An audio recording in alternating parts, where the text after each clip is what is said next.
ওখানে শর্ত ছিল কি একটা মোরগ জ্যান্ত থাকবে, সেই মোরগের বুক চিরতে হবে। আমার ডেথ হয়ে গেছে, আমি আমার ডেড বডির সামনে দাঁড়িয়ে রয়েছি, আমার বাড়ির লোক ডেড বডি ঘিরে রয়েছে আমার। ইভেন আমি বডিতে ঢোকার চেষ্টা করছি, আমি ঢুকতে পারছি না। আমার খুব খারাপ লাগছে যে বাড়ির লোকরা আমার চোখের সামনে কাঁদছে। মানে নিজের রক্তের মাধ্যমে আহুতি দিয়ে ফেলেছে। কিন্তু আমিও একবার থাকার চেষ্টা করেছি, একা এখানে পারিনি, মাঝরাতে বেরিয়ে আসতে হয়েছে। কারণ মেন সমস্যাটা ওই হলঘরটা থেকে কিন্তু আসছে। সিঁড়ির ওখান থেকে কেউ দাঁড়িয়েছিল, সে দৌড়ে লাফিয়ে, যেটা ভদ্রমহিলা বলেছিল, জাম্প করে ওই রেলিং থেকে বেরিয়ে গেল কেউ যেন। আমার গা পুরো শিহরণ দিয়ে উঠেছে, পুরো উপর থেকে নিচ অব্দি কেউ স্ক্র্যাচ করছে। গেটের হাইট মিনিমাম 6.5 ফুট, তারও বেশি কি কম। বলছে ও ঘুম থেকে উঠেই আজকে বলছে কি যে ও আর বাঁচবে না, সবাইকে ডেকে না, তুমিও চলে আসো। হ্যালো সূর্য, ওয়েলকাম টু কৌস্তবের আড্ডা। সবার আগে বলো কেমন আছো তুমি? আমি খুব ভালো আছি, তুমি কেমন আছো? আমি বেশ ভালো আছি, এখন রিকভার করছি। কালকে তোমার সাথে আমাদের পডকাস্ট গেছে, আপলোড হয়েছে, তার পরের দিনই আমরা শ্যুট করছি। এটা হয়তো বেশ অনেকদিন পরে মানুষ দেখবে, বাট তোমার যে ঘটনাটা আমি শুনলাম, আমার মনে হলো যে এই জিনিসটা এখনই আমাদের রেকর্ড করা উচিত, আমাদের একটা পডকাস্ট করা উচিত এটা নিয়ে। কারণ ঘটনাটা তুমি বলেছো যে 3টে ফোল্ডে রয়েছে এবং খুব প্যাথেটিক অ্যান্ড খুব টেরিফিক একটা ঘটনা। একদমই। ঘটনাটা কোথাকার? দেখো, এক্স্যাক্ট লোকেশন আমি বলছি না, এটা বহরমপুর সাইড, তুমি ধরে নিতে পারো, বেলেডাঙ্গা বা ওই রেজিনগরের আশেপাশে। আচ্ছা, কি ঘটেছিল সূর্য? ঘটনাটা শুরু করার আগে আমি একটা কথা বলে নিতে চাইছি। আমি ঘটনাটা বলবো তার আগে আমি নিজের গুরু ভাইকে একবার স্মরণ করে নিতে চাইছি। তার কারণ হচ্ছে ওনার সঙ্গে করা আমার এটা শেষ কেস বলতে পারো। তারপরে ওনার সঙ্গে আমার কোনো আর কেস হয়নি। 23 আর 24-এর ইন বিটুইন এই ঘটনাটা ঘটে। মানে ঘটনার সূত্রপাত এইভাবে হয়, আমাদের তো টিম ছিল ইউপিএসজি, ওল্ড যে টিম যেটা ছিল, ওল্ড টিমের সঙ্গে কাজ করার টাইমে একটা কেস আসে। সেটা হচ্ছে আমাদের একজন টিমমেটস, তার রিলেটিভের মাধ্যমে এই কেসটা আমাদের কাছে আসে। কেসটার বিশেষত কী ছিল যে একটা কোনো তন্ত্রবিদ্যার মাধ্যমে ভদ্রমহিলা যিনি ফোন করেছিলেন আমাদের টিমমেটসকে, ওনার মিসক্যারেজ হয়ে গেছে। তো আমাকে এসে বলে যে এরকম একটা ঘটনা রয়েছে, তোমার সঙ্গে কথা বলতে চাইছে দাদা, তুমি কি একবার দেখবে কেসটা? তো দেখো, একজন প্যারানর্মাল ইনভেস্টিগেটরের কাছে মানে ওই তন্ত্রবিদ্যার কেসটা না মানে ইনলেজিটিমেট হয়, পুরোপুরি অবৈধ। আমরা কি করব? তন্ত্রক্রিয়াতে তো আমাদের কোনো কাজ নেই। তো আমি বলেছিলাম যে গুরু ভাইয়ের নাম্বার দিয়ে দেওয়া হোক, মানে রাজা বা গোবিন্দ, ওনার যে শিষ্য যারা আছে ওনাদের নাম্বার দিয়ে দেওয়া হোক, ওনারাই টেক কেয়ার করবে। তো উনি আবার মানে বারবার রিকোয়েস্ট করছিল যে আমার সঙ্গেই কথাবার্তা বলবে, আর অন্য কারোর সঙ্গে এই মুহূর্তে কথা বলতে উনি চাইছেন। একজন ভদ্রমহিলা ফোন করেছিল। তো আমরা কি করি, মানে আমাদের যে ইউপিএস টিম যখন ছিল, প্রত্যেক মাসে আমরা একবার করে না টিম মিট করতাম। কোনো একটা ক্যাফেটেরিয়া বা কোনো একটা পার্টিকুলার জায়গায় যেতাম, সবাই মিলে গিয়ে ওখানে আমরা করে টিম মিট করতাম। তো এই টিম মিটের দিনকেও এই কথাটা ওঠে যে ভদ্রমহিলা বারবার করে চাইছে কথা বলার জন্য। আমি ভুলে গেছিলাম অ্যাকচুয়ালি কথা বলানোর জন্য। তো আমি বললাম ঠিক আছে, তুই এখন ফোন কর। আমাদের যে টিমমেটস ছিল ওকে বললাম তুই ফোন কর, আমি কথা বলে একবার দেখি।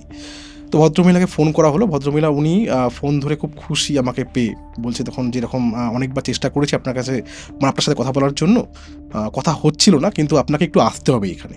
তো আমি বললাম যে আমি শুনেছি, আমার খুব খারাপ লাগলো শুনে যেরকম আপনার সঙ্গে এরকম একটা দুর্ঘটনা ঘটে গেছে। বলছে দেখো, শুধু দুর্ঘটনা না, তুমি যদি ইমিডিয়েট এফেক্টে না আসো, আমি আমার বাচ্চাকে হারিয়েছি বা সন্তানকে হারিয়েছি অবশ্যই, এবার আমি আমার স্বামীকেও হারিয়ে ফেলবো। স্বামীকেও আমি হারিয়ে ফেলবো। আমি বললাম যে ওভার দ্য ফোনে কি কিছুটা বলা যাবে? তাহলে আমি একটু আইডিয়া করতে পারবো। আমি অবশ্যই আসবো, আমি ওকে অ্যাসিওর করলাম আমি অবশ্যই আসবো। আমি ওভার দ্য ফোনে একটু শুনতে চাইছি।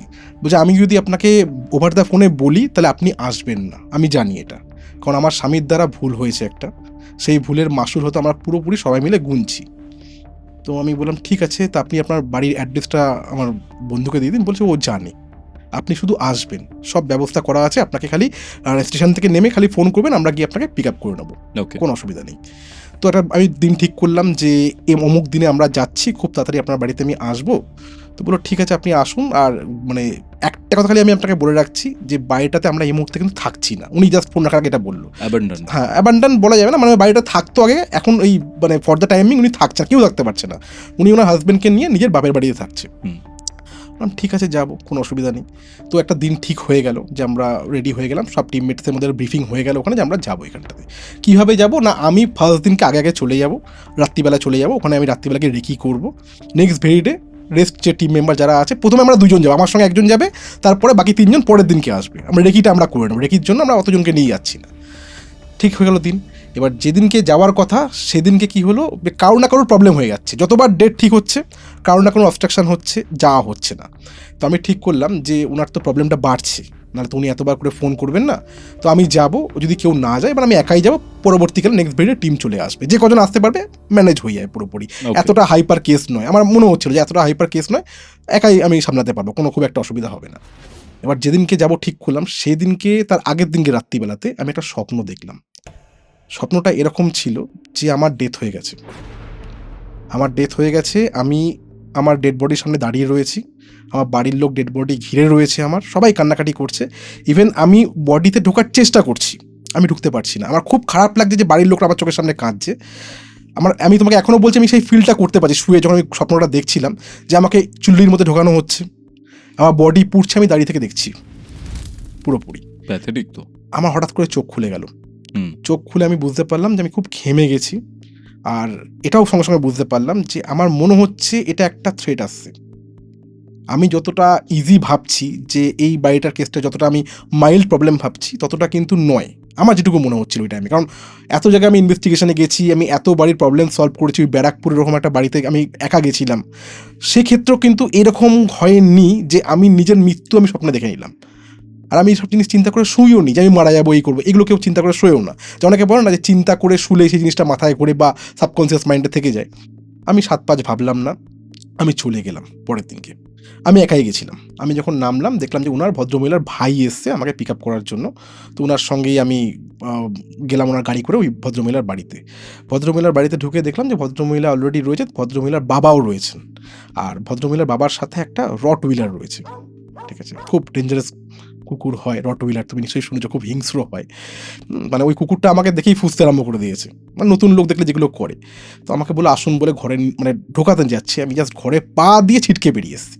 কেন না, দেখতে পাচ্ছি যে একটা আলমারি রয়েছে, গোদরেজের একটা আলমারি রয়েছে, পাশে একটা টেবিল, তার মাঝখানে একটা গ্যাপ রয়েছে। ওই গ্যাপের মধ্যে একজন ভদ্রলোক বসে আছে, মানে খুব জুবুতুবু হয়ে বসে রয়েছে। মানে উনি ভয় পেয়ে গেছে, মানে ওনাকে দেখে আমার মনে হচ্ছে উনি পজেসড এমন লাগছিল। মানে আমি ঢুকেছি, উনিও ভয় পেয়েছে, আমিও ভয় পেয়ে গেছি, এমন অবস্থা পুরোপুরি। তো বললো ভয় পাবে না, উনি আমার হাজব্যান্ড। আর ওনার এরকম অবস্থা কী করে হলো? বলছি আমি সব বলছি। তো ঘরে আমি ঢুকলাম, ওরা সবাই ঘরে ঢুকলো। ঘরটার আমি তোমাকে এন্ট্রান্সটা বলে দিচ্ছি যে বাইরে থেকে মোটামুটি 3-3.5 কাঠা আন্দাজ করে বোঝা যাচ্ছে জায়গাটার উপর বাড়িটা রয়েছে। মানে ওই যখন গেট দিয়ে ঢুকছি, ইট পাতা রাস্তা পুরোপুরি, মানে ইটের সঙ্গে থাকে না, ইটের ডিজাইন করা থাকে যেমন ফ্লোরটার মধ্যে। বাঁ দিকে সব একতলার ঘরগুলো রয়েছে, মানে ওই উঠোনটার দুদিকে দুখানা ঘর রয়েছে। বাঁ দিকে সব ওই মানে একতলা বিল্ডিং রয়েছে, আর ডান দিকে প্রকাণ্ড একখানা বাড়ি রয়েছে পুরোপুরি, মানে ফার্স্ট ফ্লোর সেকেন্ড ফ্লোর রয়েছে ডান দিকে। আমি ঢুকলাম ঘরের মধ্যে ঢোকার পর সবাই ওরা ঘরের মধ্যে ছিল। ওই ঘর পাশাপাশি দুটো ঘর রয়েছে, গেট মিডিলে ছিল। তো আমি ঢোকার সঙ্গে সঙ্গে আমি দেখতে পাচ্ছি, আমি কেবল বসেছি, মানে ওই ভদ্রমহিলা যে ভাই রয়েছে ও কী করছে, গেট লক করে দিচ্ছে। এবার আমার না একটু আটপাটা লাগছে, হঠাৎ করে ভাবে ঢুকলাম ঘরে, গেট কেন লক করে দিচ্ছে? তো আমি জিজ্ঞেস করলাম ওনাকে যে আপনি গেট কেন বন্ধ করছেন? বলছে গেট বন্ধ না করলে আপনি শুনতে পারবেন না আমরা কি বলতে চাইছি। এতটা প্রবলেম বাড়িটার মধ্যে। কি বলছো গো? একদম। তো গেট ওরা বন্ধ করলো, বন্ধ করে আমি জিজ্ঞেস করলাম যে কী প্রবলেম হয়েছে। তো প্রবলেমটা ওনারা বলছে ঠিক আছে, কিন্তু অ্যাকচুয়ালকে গুছিয়ে বলতে পারছে না। ভদ্রলোকও চেষ্টা করছে বলার জন্য, আমি ওনাকে আশ্বস্ত করলাম যে ভয় পাবেন না, আমরা এসছি, আমি এসছি, সব ঠিকঠাক এবার হয়ে যাবে। আপনাকে কিন্তু বলতে হবে যে আপনি যে কোনো জিনিস মিস করবেন না আমাকে। ভদ্রলোকও মানে বলছে আধখাপ ছাড়া, ভদ্রমহিলাও বলছে আধখাপ ছাড়া। তো আমি না চিন্তা করলাম যে এদের না মানে একজন করে ইন্টারোগেট করতে হবে, মানে কথা বলতে হবে সিম্পলি। কারণ অনেকে অনেক কিছু জানে, সেটা বলছে না, আমি এটা বুঝতে পারলাম। তো পাশের ঘরে ওদের সবাইকে পাঠিয়ে দেওয়া হলো, ভদ্রলোক পুরোপুরি আমার সামনে বসে। আমি বললাম যে বলুন এবারে, কোনো কিছু কিন্তু মিস করবেন না। আপনাকে যদি মনে হয় যে না আপনি পরিবারকে বাঁচাবেন বা আপনি নিজে বাঁচবেন, তো আমাকে একটা সিঙ্গেল পয়েন্টও যেন মিস না যায়। আমি আপনার সঙ্গে কথা বলবো, আপনার মিসেসের সাথে কথা বলবো আমি, 1 by 1। তো ওরা পাশের ঘরে চলে গেল। তো ভদ্রলোকের সামনে আমি চেয়ার নিয়ে বসলাম।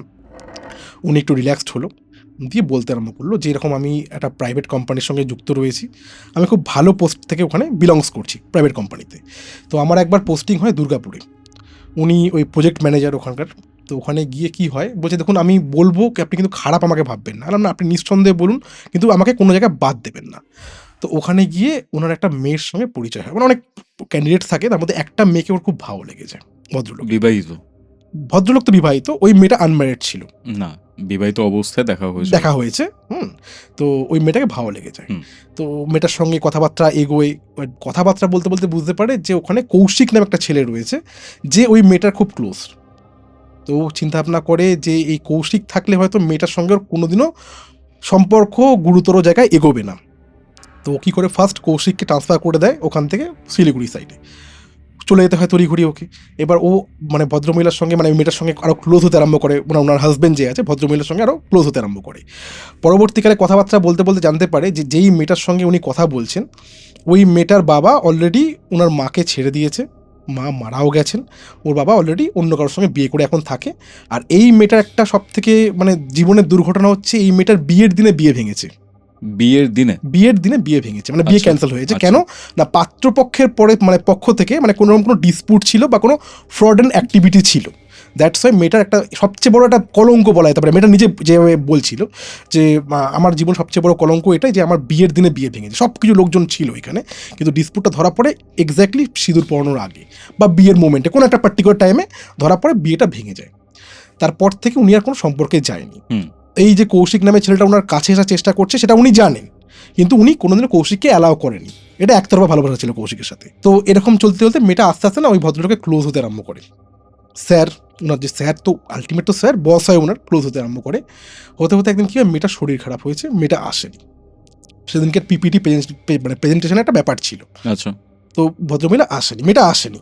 তো সব কিছু কমপ্লিট হওয়ার পর সবাইকে ওই যে মানে ওনার যে ঘটনাটা আমাকে বলছে ওনার হাজবেন্ড, উনি বলছে যে আমি তখন সবাইকে একটা কথা বলেছিলাম যে আসেনি তাকে কিন্তু কেউ পিপিটি শো করবে না, কারোর যদি কোনো দরকার থাকে সে যেন আমাকে এসে বলে, কেউ কারোর পিপিটি কাউকে শেয়ার করবে না। ঠিক আছে, এটা একটা প্ল্যান ছিল পার্টিকুলার।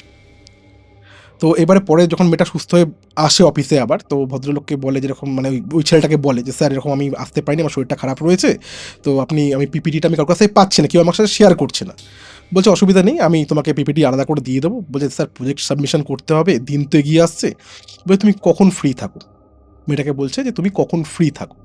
বলছে আমি সন্ধেবেলা করেই ফ্রি থাকি, মানে অফিস থেকে বাড়ি যাই, তোমার রান্না থাকে আর সেরকমভাবে কোনো কাজ থাকে না আমার। বলে তোমার বাড়িতে আমি আসবো, ভালো কিছু বানাও, তুমি জানো আমি কী খেতে ভালোবাসি, ভালো কিছু বানাবে, আমি যাবো তোমার বাড়িতে। বলছে আপনি আসবেন স্যার? বলছে আমি একদম আসবো, কোনো অসুবিধা নেই, তুমি যাও, আমি তোমার বাড়িতে গিয়ে আর প্রজেক্ট সাবমিশন মানে পিপিটি তুমি দেখলেই তুমি সব কিছু বুঝতে পারবে না, তোমাকে এক্স্যাক্টলি বলে দিতে হবে যে কোথায় কী রয়েছে। তো যা বলা তাই কাজ। মেয়েটা বাড়ি চলে যায় অফিস ক্লোজ করার পর। তো ভদ্রলোক মেয়েটার বাড়িতে যায়, মেয়েটার বাড়িতে গিয়ে নিয়ে বাড়িতে ঢোকে, মেয়েটা তো খুব খুশি, একাই থাকতো পুরোপুরি। তো তারপর বলছে যেরকম চা ফা বানাও, যেরকমভাবে নর্মালি কথাবার্তা যেগুলো হয়। হতে হতে কী হয়েছে, মেয়েটা যখন রান্নাঘরে ছিল এই ভদ্রলোক উঠে মেয়েটার প্রতি একটা খারাপ নজরও বলতে পারো, বা মেয়েটার প্রতি আমি ভালোবাসা তো বলবো না জিনিসটাকে, একটা দু নজরই বলা যেতে পারে, মানে কুনজর বলা যেতে পারে জিনিসটাকে। মেয়েটা গিয়ে পিছন থেকে জড়িয়ে ধরেছে। তখন মেয়েটা একটু না ইতস্তত বোধ করছিল এখানে। তো মেয়েটা তখন উনি আশ্বস্ত করে যে আমি তোমাকে ভালোবেসে ফেলেছি, কিন্তু তোমাকে কোনোদিন বলতে পারিনি জিনিসটা, আমি আজকেই সেই সুযোগ, আমি নাহলে আর কোনোদিনও বলতে পারবো না, কারণ আমি তো প্রজেক্ট শেষ হয়ে গেলে এখান থেকে চলে যেতে হবে। আমি চাইছি যে তুমি ইন ফিউচার আমার সঙ্গে থাকো, তোমাকে আর কোথাও যেতে হবে না, তোমার সব দায়িত্ব আমার। তারপর ওদের মধ্যে একটা অন্তরঙ্গ মুহূর্ত হওয়ার পর সেইখানেই মেয়েটাকে সে প্রমিস করে সেই ঘরের মধ্যেই যে আমি তোমাকে বিয়ে করবো, তোমার কোনো চিন্তা করতে হবে না, তোমাকে আমি বিয়ে করবো। তো মেয়েটা বলে যে এরকম যে দেখুন আমি মানে ভাবতে পারিনি এটা আমার সঙ্গে হয়ে যাবে, আমি কোনোদিনও ভাবিনি যে আমার সঙ্গে আমি কোনো রিলেশনে আসবো, কিন্তু আমিও কোথাও না কোথাও এতদিন ধরে কথা বলতে বলতে আপনার প্রতি একটু দুর্বল হয়ে পড়েছিলাম। তো বলো তুমি আজ থেকে আর আপনি বলবে না, তুমি করে বলবে। তো কথাবার্তা সব কিছু হলো। তো যেদিনকে প্রজেক্ট শেষ তার আগের দিনকে ওরা একটা মন্দিরে গিয়ে বিয়েও করলো। বিয়ে কমপ্লিট হলো, বিয়ে কমপ্লিট করে দুজনেই খুব খুশি। বাড়ি চলে আসলো ভদ্রলোক। বাড়িতে আসার পর ওনার বউ ওনাকে একটা সারপ্রাইজ দেওয়ার জন্য পাগল হয়ে যাচ্ছে, ওনার যে অ্যাকচুয়াল বউ যিনি আমাকে ডেকেছেন। ওকে, ঠিক আছে, বলছে তোমার জন্য একটা সারপ্রাইজ রয়েছে যেটা তোমাকে রাত্রিবেলা দেবো, আমি মাঝরাতে তোমাকে খুব ভালো সারপ্রাইজ দেবো। লোকটা একটুখানি ঘাবড়ে গেছে যে কোনোদিনও আমার বউকে এত খুশি দেখিনি আমি, হঠাৎ করে বলছে সারপ্রাইজ দেবো রাত্রিবেলা, কী সারপ্রাইজ আছে? আমি সারপ্রাইজ হলে তো আমি আসার সঙ্গে সঙ্গে দিয়ে দেবে না, রাত্রিবেলাতে কেন পার্টিকুলার? বলছে তুমি খাওয়ার টাইমে টেবিলে গিয়ে বলছে তুমি বলো না কি মানে সারপ্রাইজ তুমি আমাকে দিতে চাইছো। আমি যার সাথে রিসেন্ট বিয়ে হলো? না, ও তো যার সাথে রিসেন্ট বিয়ে হলো সে তো রয়েছে ওইখানে, আচ্ছা, দুর্গাপুরে রয়েছে। এটা হচ্ছে অ্যাকচুয়াল বউ বলছে, মানে ওখান থেকে বিয়ে করে ফিরে এসছে তারপরে ওনার অ্যাকচুয়াল বউ যিনি আমাকে ডেকেছেন উনি বলছেন যে এই ব্যাপার রয়েছে যে আমি তোমাকে একটা সারপ্রাইজ দিতে চাইছি। মেয়েটার নাম ছিল ঋতুপর্ণা, যিনি আমাদের ডেকেছেন, তাহলে তোমার বুঝতে সুবিধা হবে। ওনার যে অ্যাকচুয়াল ওয়াইফ, লিগাল ওয়াইফ, তার নাম ছিল ঋতুপর্ণা। তো ঋতুপর্ণা ওনাকে বলছে তোমাকে মাঝরাতে একটা সারপ্রাইজ। কি সারপ্রাইজ বারবার করে জিজ্ঞেস করছে, বলছে না। খাবার টেবিলে গিয়ে তখন ওনার অ্যাকচুয়াল যে বউ আছে উনি বলছে যে আমার মনে হচ্ছে আমি প্রেগনেন্ট। ঠিক আছে, ওনার মনে হচ্ছে যে আমি প্রেগনেন্ট, কারণ কিছু সিমটমস ধরা পড়েছে যে যেই ক্ষেত্রে যেটা মানে মেয়েরা তো বুঝতে পারে যে আমি কনসিভ করেছি কি করিনি, আমি পেগা নিউজ কিনে নিয়েছি। তুমি মানে বরকে বলছে যে তুমি এমন একটা পার্সন যে মানে কোনো সারপ্রাইজকে সারপ্রাইজ রাখতে দাও না, কোনো সারপ্রাইজকে তুমি সারপ্রাইজ রাখতে দিচ্ছ না। তো বলছে আচ্ছা তাই এরকম ব্যাপার আছে। ও একটা ইতস্তত বোধ হয়ে রয়েছে, কারণ ও অলরেডি বিয়ে করে এসছে আর এসে শুনছে যে ওনার যে অ্যাকচুয়াল বউ সে প্রেগনেন্ট। তখন ভদ্রলোক বলছে ঠিক আছে, ওনার মুখ দেখে মানে ভদ্রমহিলা হয়তো বুঝতে পেরেছিল যে উনি অতটা খুশি নয়। তো রাত্রিবেলা শুয়ে পড়েছে, উনিও শুয়ে পড়েছে, ভদ্রমহিলার চোখে ঘুম নেই। অনেকক্ষণ হওয়ার পর মাঝরাতে ভদ্রমহিলা উঠেছে, মানে ভোর অব্দি ওয়েট করতে পারেনি। পেগা নিউজে আমি যেটুকু শুনেছি আমি যে ভোরবেলা থেকে টেস্টিং করতে হয়, ঠিক আছে। তো মাঝরাতে উঠেছে ভদ্রমহিলা, উঠে নিয়ে এবারে টেস্ট করেছে, টেস্ট পজিটিভ বেরিয়েছে। পজিটিভ হওয়ার পর ওনার প্রথম ইচ্ছা ছিল যে আমি আমার বরকে বলবো, আর কাউকে বলবো, এটা যেটা করে থাকে যে আমি আমার বরকে বলবো, তো আমার বাড়ির লোককে বলবো। তো গিয়ে বরকে বলতে গিয়ে দেখছে বরের মাথার পাশে যে ফোনটা পড়ে রয়েছে, রাত্রিবেলা ফোনটা ভাইব্রেট করছে, বড় ঘরে ঘুমাচ্ছে, 3টে 3:30 বাজে, বড় ঘরে ঘুমাচ্ছে, মাথার পাশে ফোনটা ভাইব্রেট করছে। ফোনটা ঘুরিয়ে দেখছে যে অফিস লেখা আছে। ও ফোন ধরেছে, ও হ্যালো বলেছে, মানে ওনার প্রেজেন্ট যে স্ত্রী রয়েছে, যার যে প্রেগনেন্ট হয়েছে সেও হ্যালো বলেছে, উনি যাকে বিয়ে করেছে সেও হ্যালো বলেছে। তারপর আর রাজ নিয়ে রাহা, সারপ্রাইজ ভদ্রলোক অলরেডি পেয়ে গেছে ওইখানে। তো তারপর তো প্রায় উতার ছাড়াও সব কিছু, ওরা দুজনের জিনিসটা ক্লিয়ার হয়ে গেছে, আর কোনো রকম কোনো অবস্ট্রাকশন নেই, যে মাঝখানে যে বাধা ছিল সেই বাধাটা পুরোপুরি ক্লিয়ার, পর্দা উঠে গেছে পুরোপুরি। খুব ঝামেলা, খুব অশান্তি, ভদ্রমহিলার একদম চুপচাপ।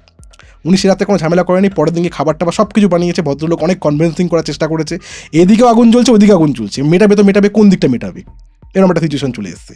পরের দিনকে রাত্রিবেলা ভদ্রমহিলা মানে সন্ধে হয়েছে, ব্যাগ ফ্যাগ গুছিয়ে নিয়েছে যে আমি আর তোমার সঙ্গে থাকবো না, আমি বেরিয়ে যাব। আর ভদ্রলোক অনেক চেষ্টা করেছে যে উনি প্রেগনেন্ট যেহেতু যাতে কোনো সমস্যা না হয়, ভদ্রমহিলা কিছু শোনেনি, বেরিয়ে গেছে। বেরিয়ে যাওয়ার পর এবার ওই দিক থেকে ফোন আসছে, দুর্গাপুর থেকে, তুমি এটা আমার সাথে কেন করলে, আমি তোমার কী ক্ষতি করেছিলাম। এই নিয়ে বেশ কিছুদিন লড়াই যুদ্ধ চললো না, মানে ভদ্রলোকে এদিকেও গেল, ওই একুলো গেল ওকুলো গেল, পুরোপুরি একসঙ্গেই।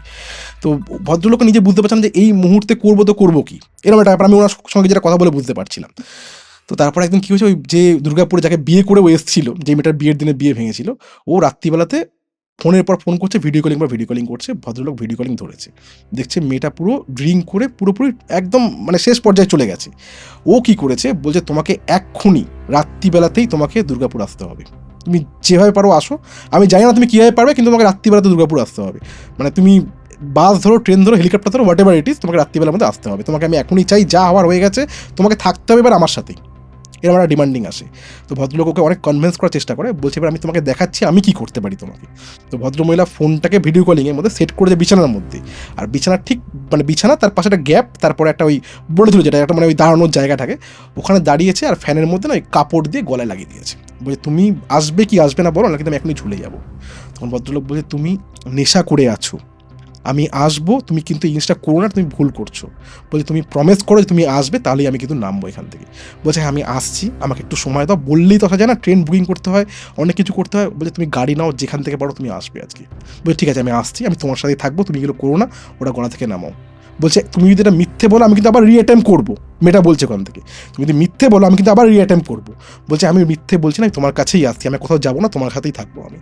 এইবার মেয়েটা কী করেছে, ও তো নেশায় ছিল, ও দাঁড়িয়ে রয়েছে ওই কার্নিশের মধ্যে, ও ভুলে গেছে গলার মধ্যে পড়ে রয়েছে, ওটা ঝাঁপ মেরে দিয়েছে, কার্নিশ থেকে ঝাঁপ মেরে দিয়েছে। এই ভদ্রলোক ভিডিও কলিংয়ে দেখে চিৎকার করছে রীতিমতো, বলছে আমি চোখের সামনে দেখছি ওর জিভ বেরিয়ে আসছে আস্তে আস্তে, গলায় ফাঁস পড়ছে, পাগুলো কাঁপছে, আর আস্তে আস্তে না ওর জিভ বেরিয়ে আসছে। ওটাও লাইভ দেখছে ভিডিও কলিংয়ের মধ্যে, যে ওনার যাকে বিয়ে করেছে সে চোখের সামনে মারা যাচ্ছে। তারপর উনি মারা গেল, মারা যাওয়ার পর অনেক পুলিশের ইনকোয়ারি হয়েছিল। ওনার যে বয়ফ্রেন্ড ছিল কৌশিক এটাকে নিয়ে মানে নর্মাল ফ্রেন্ড, হ্যাঁ নর্মাল যে ফ্রেন্ড ছিল, মানে কৌশিকের দিক থেকে নর্মাল ফ্রেন্ড ছিল না, নর্মাল ফ্রেন্ড ছিল মেয়েটার দিক থেকে। তো ও চেষ্টা করেছিল যেটা কেন হয়েছে এটা একটা ইনভেস্টিগেট হোক এই জিনিসটা নিয়ে। কিন্তু মেয়েটার বাবা কি করেছে, মেয়েটার বাবা বলছে যে না আমি জানি আমার মেয়ের অ্যাকচুয়ালি বিবাহের সময় বিবাহ ভেঙে গেছিলো, ওই কারণে অনেকদিন ধরে ডিপ্রেশনে ছিল, ওই কারণে ও মারা গেছে, আর কোনো কারণ হতে পারে না। কারণ ওর বাবাকে বলেছিল যে আমি এইভাবে থাকতে পারছি না, আমি কতটা আমি মানে কি বলবো, আমার মধ্যে এটা কতটা কলঙ্ক রয়েছে, আমার বিয়ে হচ্ছে ছিল, মেয়েটা ছিল টেন্ডেন্সি ছিল এটা, কিন্তু এই পার্টিকুলার কারণের জন্য যে উনি ট্রিগার্ড হয়েছে সেটা ওনারা কেউ বুঝতে পারেনি। তো পুলিশ কেস অনেক কিছু হয়েছিল। তো আস্তে আস্তে ওনার যে ওয়াইফ, যে অ্যাকচুয়াল যে ওয়াইফ, এ চিন্তাভাবনা করলো যে এই টাইমে না আর বরকে ছেড়ে থাকা যাবে না, কারণ অলরেডি উনি প্রেগনেন্ট। উনি ফিরে আসলেন বরের কাছে, ফিরে আসলেন, আসার পর থেকে বাড়ির মধ্যে এমন কিছু রয়েছে যার জন্য ইনি কিন্তু ভয় পাচ্ছে। এবার কি রয়েছে কি নেই আমি শুনতে পারলাম, বুঝতে পারলাম ওনার ভদ্রমহিলার কাছ থেকে। তো আমি ওনাকে বললাম যে আপনার কি আর কিছু বলার রয়েছে? বলুন আমার এইটুকুই বলার রয়েছে, বাদ বাকি আমার ওয়াইফ বলবে। আমি ওনাকে ওনার পাশে করে পাঠালাম। তো ভদ্রমহিলার সঙ্গে আমি কথা বলতে বলতে আমি একটা জিনিস বুঝতে পারলাম, আজকে যদি ধরো আমি ঠিক তুমি ভুল বা আমার পার্টনার ভুল, তাহলে আমার গলার সাউন্ড অন্যরকম থাকবে, আমার অ্যাটিটিউড অন্যরকম থাকবে, আমার রাবাইয়া অন্যরকম থাকবে। আমার ভদ্রমহিলার সঙ্গে কথা বলে না এক ফোঁটা মনে হচ্ছিল না যে শুধু ভদ্রলোকের কোনো দোষ রয়েছে। আচ্ছা, আমার বারবার কেন মনে হচ্ছিল, ইনটিউশন বলছিল যে ভদ্রলোক একা দোষী নয়, এই ভদ্রমহিলার দ্বারা কোনো ভুল হয়েছে। ডেফিনেটলি ভদ্রমহিলার দ্বারা কোনো ভুল হয়েছে। তার কারণটা হচ্ছে এটা, কারণ ওনার গলার মধ্যে বা ওনার কথাবার্তার মধ্যে না ওই আফসোস জিনিসটা নেই যে আমার বর অন্য কাউকে বিয়ে করে এসছে। এক্স্যাক্টলি, নয়তো আবার মানে ধরো চিট করেছে, হ্যাঁ চিট করার পর আবার থাকতেও চলে এলো। হ্যাঁ, না আমি ওই পয়েন্টটা চিন্তা করে নিচ্ছি যে উনি প্রেগনেন্সির জন্য, হ্যাঁ হতে পারে ওটা যে হ্যাঁ যে মেয়েটা মারা গেছে, চলো ঠিক আছে আমার বর আর এরকম ভবিষ্যতে করবে না, এই কিপিং ইন মাইন্ড এটা চিন্তা ভাবনা করি উনি তো উনি এসছে। কিন্তু ওনার কথার মধ্যে না অনেক অসঙ্গতি ছিল। আমি কথা বলে বুঝতে পারছিলাম যে ওনার ওই মানে রাগটা নেই কিন্তু বরের প্রতি। আমি তখন ওনাকে বললাম ডাইরেক্টলি, উনি কিছু বলার আগেই বললাম যে আপনার দ্বারা কি কোনো ভুল হয়েছে? যদি মনে করেন যে বরকে বাঁচাবেন তাহলে কিন্তু সেই জিনিসটা আমাকে এখনই বলতে, খোলাখুলি করে বলতে হবে। উনি না পুরো মানে মেঝের দিকে তাকিয়ে রয়েছে, মানে মাথা নিচু করে মেঝের দিকে তাকিয়ে রয়েছে। আর আপনাকে বলতে হবে, কিন্তু আপনি যদি আমাকে না বলেন তাহলে কিন্তু আমি আপনাকে হেল্প করতে পারবো না, কোনো জিনিস লোকালো হবে না। আপনার দ্বারা কি কোনো ভুল হয়েছে? তখন ভদ্রমহিলা বলছে হ্যাঁ আমার দ্বারা একটা ভুল হয়েছে, আমি একটা অন্যায় কাজ করেছি, যার জন্য আজকে বাড়ির মধ্যে এই প্রবলেমগুলো হচ্ছে। আর আপনি কি ভুল করেছেন? বলছে আমি এখান থেকে যখন বেরিয়ে গেছিলাম না, বেরিয়ে যাওয়ার পর আমি একটা মেম্বারের সঙ্গে দেখা করেছিলাম। আমি চেয়েছিলাম যে আমার বর শুধু আমাকেই ভালোবাসবে আর কাউকে না। তার সঙ্গে কথাবার্তা বলি, তো উনি আমাকে প্রথম জিজ্ঞেস করেন যে বরের কোনো জিনিসপত্র মানে ইউজ করা কোনো জিনিসপত্র কি কিছু রয়েছে? বলছে হ্যাঁ আছে, একটা রুমাল নিয়ে এসেছিল বরের, যেটা বর ইউজ করতো, আর ওই বাড়ির কিছু মাটি নিয়ে এসেছিল। মাটি নিয়ে আসার পর ওনার সঙ্গে একটা তন্ত্রক্রিয়া করা হয়, মানে মানে ওই উনি অ্যাকচুয়ালি তন্ত্রক্রিয়াটা করেছিল ওই মেয়েটার জন্য, যে মেয়েটা গলায় দড়ি দিয়ে মারা গেলেন, যে ও যেন ওর কাছে আর আসতে না পারে, আর আমার বর যেন শুধুমাত্র আমাকে ভালোবাসে আর কাউকে না। তো ওখানে একটা মানে ওদের প্রসেস যেগুলো থাকে, যে শ্মশানে যেতে হবে, অনেক টাফ কাজ রয়েছে, আপনাকে একটা মানে খুব টাফেস্ট কাজ করতে হবে, সেটা হচ্ছে কি একটা মোড়ক লাগবে, সেই একটা মানে যাকে চালান করা হবে বাড়ির মধ্যে, সেই জায়গাটাতে ওই মোড়কের বুক পুরো ছিঁড়ে দিতে হবে। কাকে কোথায় চালান করা হবে? মানে এই যে ভদ্রমহিলা যিনি মানে ওনার ওয়াইফ রয়েছে, ওনার ওয়াইফ যে এই তন্ত্রক্রিয়ার মাধ্যমে ওনার বরকে নিজের করার জন্য বলছিল যে আমার বর যেন ফার্দার আর কোনো রিলেশনশিপে না যায়, তার জন্য যার সঙ্গে উনি যোগাযোগ করেন তারা বলেছিল যে একজন একটা উপায় আছে, যেই উপায়তে যেই ভদ্রমহিলা আপনার বরের সঙ্গে রিসেন্টলি বিয়ে করেছে তার সঙ্গে ছাড়াছাড়িও হয়ে যাবে, ইভেন আপনার বর ইন ফিউচার আর কারোর সঙ্গে কোনো রকম কোনো অন্তরঙ্গ মুহূর্ত বা কোনো রকম সঙ্গম করতে পারবে না, সেটা একমাত্র আপনার জন্যই হবে, আর কারোর সঙ্গে হবে না। এটাতে উনি রাজি হয়েছিল। তার জন্য যে বাড়িতে ওনার বর চলাফেরা করে সেই বাড়ির মাটি, মানে যে বাড়িতে এখন আমি রয়েছি সেই বাড়ির কিছু মাটি, রুমাল, উনি আগে থেকেই এটা চিন্তাভাবনা করে জিনিসগুলো নিয়েই বাড়ি থেকে বেরিয়েছিল। বলে ওই রুমাল আছে বর ইউজ করতো রুমাল, আর ওই চিরুনটা নিয়েছে, যে চিরুনটা দিয়ে উনি মানে হেয়ার কম করতো, চলবে? বললো হ্যাঁ এটাতে কাফি আছে, কিন্তু যেই কাজটা আপনাকে, যে প্রসেসটা আমি বলবো, যে তন্ত্র সাধক ছিল, যে আমি যে মানে কাজগুলো বলবো, প্রসিডিওরটা বলবো, সেটা কিন্তু মারাত্মক কঠিন। মানে ওখানে যদি একটা সিঙ্গেল 1% যদি ভুল হয়ে যায় তাহলে কিন্তু বিপদ ঘটিয়ে যায় পুরোপুরি। তো বলছে ঠিক আছে আমি সব কিছুর জন্য রাজি আছি, আমার বরকে নিজের করার জন্য, যাতে এই জিনিসটা ফার্দার না হয়, আমি সব কিছু করার জন্য রাজি আছি, আপনি বলুন কী করতে হবে। তো কিছু প্রসিডিওরের মধ্যে একটা প্রসিডিওর এটা ছিল যে যেখানে ওনাকে যেতে হবে শ্মশানের একটা পার্টিকুলার জায়গা, যেখানে যাকে চালান করা হবে তারও কিছু জিনিসপত্র ছিল, সেটা তুমি পরে জানতে পারবে লাস্টে গিয়ে। তো ওখানে ওই বাড়ির মাটি, ওই চিরুনি আর ওই রুমাল রাখা হয়েছিল, আর ওখানে শর্ত ছিল কি একটা মোড়ক জ্যান্ত থাকবে, সেই মোড়কের বুক চিরতে হবে, বুক ছেড়ে তার জন্য হার্ট যেটা পালস করছে, হার্ট যেটা বিট করছে, সেই হার্টটার রক্ত আর ওই হার্টটাকে ওখানে উৎসর্গ করতে হবে, একই সাথে করতে হবে। তো ভদ্রমহিলা বলে যে আমি পারবো, আমি যা বলবেন আমি করে দিতে পারবো, কোনো আমার খুব একটা অসুবিধা খুব একটা হবে না। তো ওখানে যায়, ওখানে গিয়ে যখন ওই তন্ত্র শেষ যেই কাজটা করতে হবে, ওখানে গিয়ে ওই মোড়ক কাটতে পারেনি, ওর সঙ্গে একজন শিষ্য গেছিল সাথে ও পরিদর্শন করার জন্য যে কি হোক মানে উনি ঠিক মতো করতে পারছে কিনা। তো মোড়ক কাটতে কি করেছে, নিজের হাত কেটে ফেলেছে, হাতের তালু, হাতের এই পোর্শনটা, মানে অনেকবার চাকু চালিয়েছে যাতে মোড়কটা কাটার পরে হাত থেকে মোড়ক খুলে পালিয়ে গেছে, ব্লাড পড়ে গেছে ওনার, ওই জায়গাটাতে ব্লাড পড়ে গেছে ওনার। উনি আসলো, এসে বলে এরকম হয়ে গেছে, আমি কি কালকে আরেকবার একটা নতুন করে মোড়ক নিয়ে আসবো, আবার কি এটা করা যাবে? তো ওনারা সব গুটি নিল জিনিসপত্র। ভদ্রমহিলা বলছে আমি যখনই কথাটা বললাম না, ওনারা রাগ করে সব জিনিসপত্র গুটি নিল, যে আগুন জ্বলছিল আগুনের মধ্যে সেই জল ফল বালি ফালি সব দিয়ে দিল, বলে আর কিছু করার নেই, আপনি চলে যান, আমরা আর কিছু করতে পারবো না। আমি বারবার করে বলেছিলাম যে এই জিনিসটা খুব টাফ হয়ে যাবে, আপনি পারবেন কি পারবেন না, আপনি রাজি হয়েছেন, আপনার সম্মতিতে আমরা করেছি। এবার এই কাজটাই ছিল অ্যাকচুয়াল কাজ, কারণ তাকে আহুতি দেওয়ার কাজ ছিল এই জিনিসটা, সেই জায়গাটাতে আপনি ভুল করে মানে ফেলেছেন। নিজের রক্তের মাধ্যমে আহুতি দিয়ে ফেলেছে। একদম একদম। এইবার থেকে কি হয়েছে, ওই বাড়িটাতে আসার পর, ফিরে আসার পর থেকে এমন হচ্ছে যে ওই যে পাশের যে বড় বিল্ডিংটা এই রয়েছে, টোটাল জিনিসটা হওয়ার পরেই কি মেয়েটা আত্মহত্যা করেছিল? যে নিউ এটা ওয়াইফ। এটা চলছে ওই দিকে, অন্যদিকে এটা চলছিল, আর তখন ডিউরিং ও একই সময় ছিল। এই সময়টা আমি ক্যালকুলেট করতে পারিনি, আমি এখনও পারবো না। হয়তো উনি ওই টাইমে কাজগুলো সম্পন্ন করছিল আর ওই দিনকেই হয়তো এই জিনিসটা হচ্ছিল, এটা আমি জিজ্ঞেস করে নিই, এটা আমার সত্যি জানা নেই। এবার প্রবলেমটা শুরু হচ্ছে কি, পাশের যে বিল্ডিংটা রয়েছে, মানে পাশের যে রুমটা রয়েছে, আমাদের টেরিটরিটা পুরোটাই, পাশের যে দোতলা বিল্ডিংটা রয়েছে ওখানে একটা হল ঘর রয়েছে। ওই হল ঘর থেকে কেউ একজন আছে, একজন মহিলা শেপ, কেউ মানে মহিলা শ্যাডোই ফিগার, ও কী করছে, ওই রেলিং থেকে ঝাঁপিয়ে বাইরে চলে আসছে, বারবার করে রেলিং থেকে ঝাঁপিয়ে বাইরে চলে আসছে।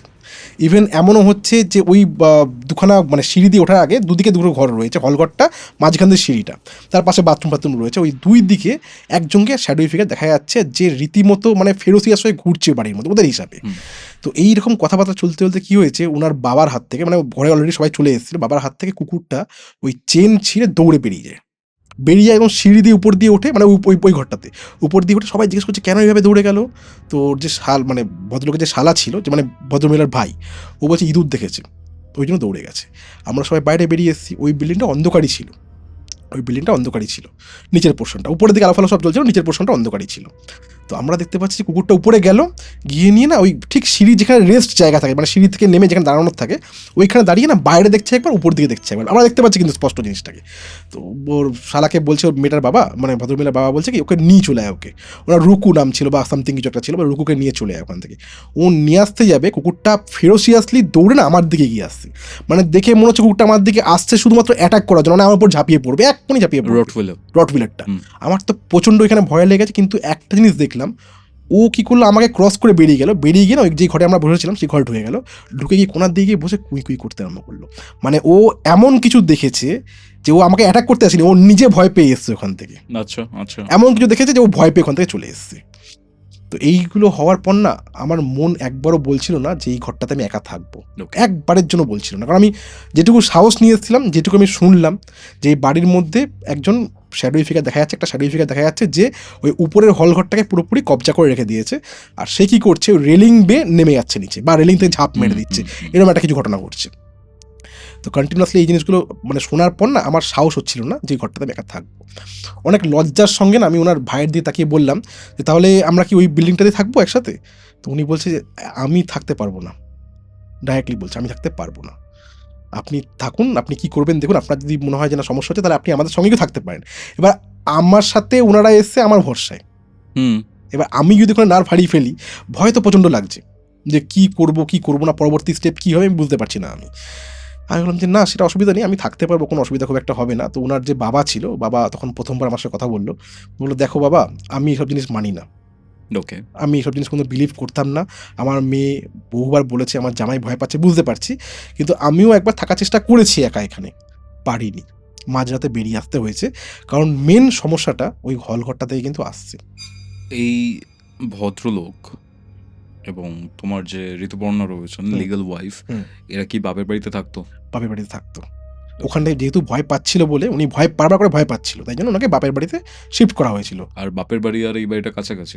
খুব বেশি ডিস্টেন্সে নয়, একই এরিয়া, কিন্তু মোটামুটি ধরো 3-4 কিলোমিটার ওই বাড়িটা থেকে। তো আমি যদি একটু সামারাইজ করি, ব্যাপারটা এরকম দাঁড়াচ্ছে, এই যে ভদ্রলোক, সে দুর্গাপুরে যায়, সে বিবাহিত, আর একটা মেয়ের সাথে তার অ্যাফেয়ার স্টার্ট হয়, মেয়েটার সুযোগ নেয়, সে মেয়েটাকে ভুল বুঝিয়ে তার সাথে বিয়ে করে, ইন্টিমেসিও হয় ফিজিক্যাল।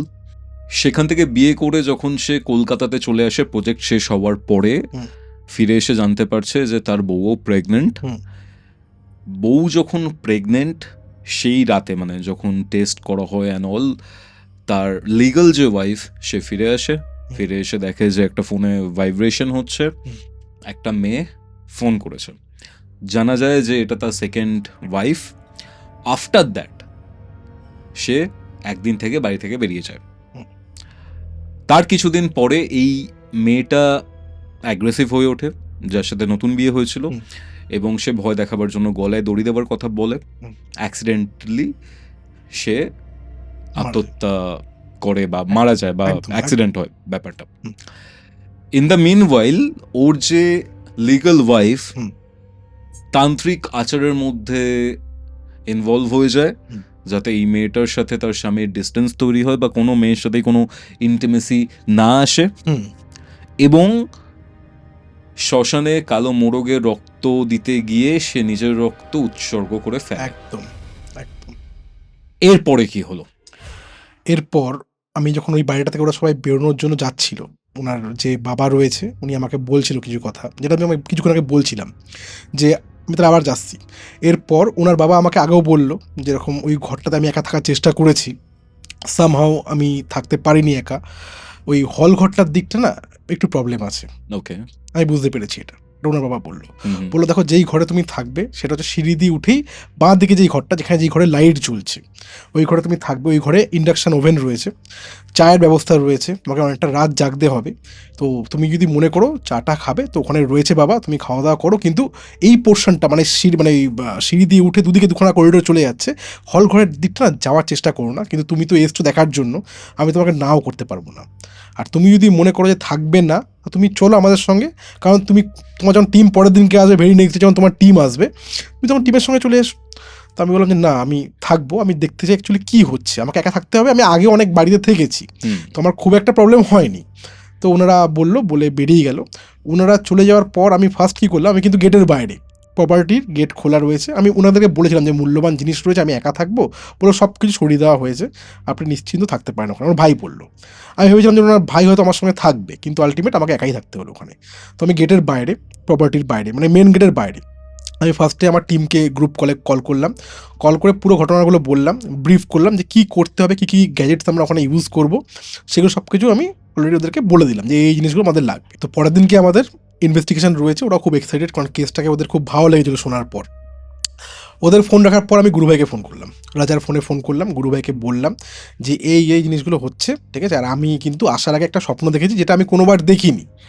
বললো দেখ এটা একটা থ্রেট হতে পারে, আর আমি যেটুকু শুনলাম তোর মুখ থেকে ঘটনাগুলো তুই যেগুলো বললি, আমার সব থেকে একটা জায়গায় অস্বস্তি হচ্ছে, সেটা হচ্ছে রটউইলার যে কুকুর যিনি আছেন, মানে কুকুরটা যেটা আছিল ওখানে, সেই কুকুর কিন্তু সহজে কাউকে থেকে ভয় পায় না, খুব ফেরোসিয়াস কুকুর হয়, কাউকে থেকে কিন্তু ভয় পায় না। ওদের অ্যাটাকিং মানে সময়টা হচ্ছে 3 থেকে 4 সেকেন্ড, তার মধ্যে ওরা অ্যাটাক করে দেয়, রিফ্লেক্স টাইম, মানে ওরা কিছু জিনিস থেকে ভয় পায় না, তার এগেনস্টে যায়, মানে তার সঙ্গে লড়তে যায় তার সাথে।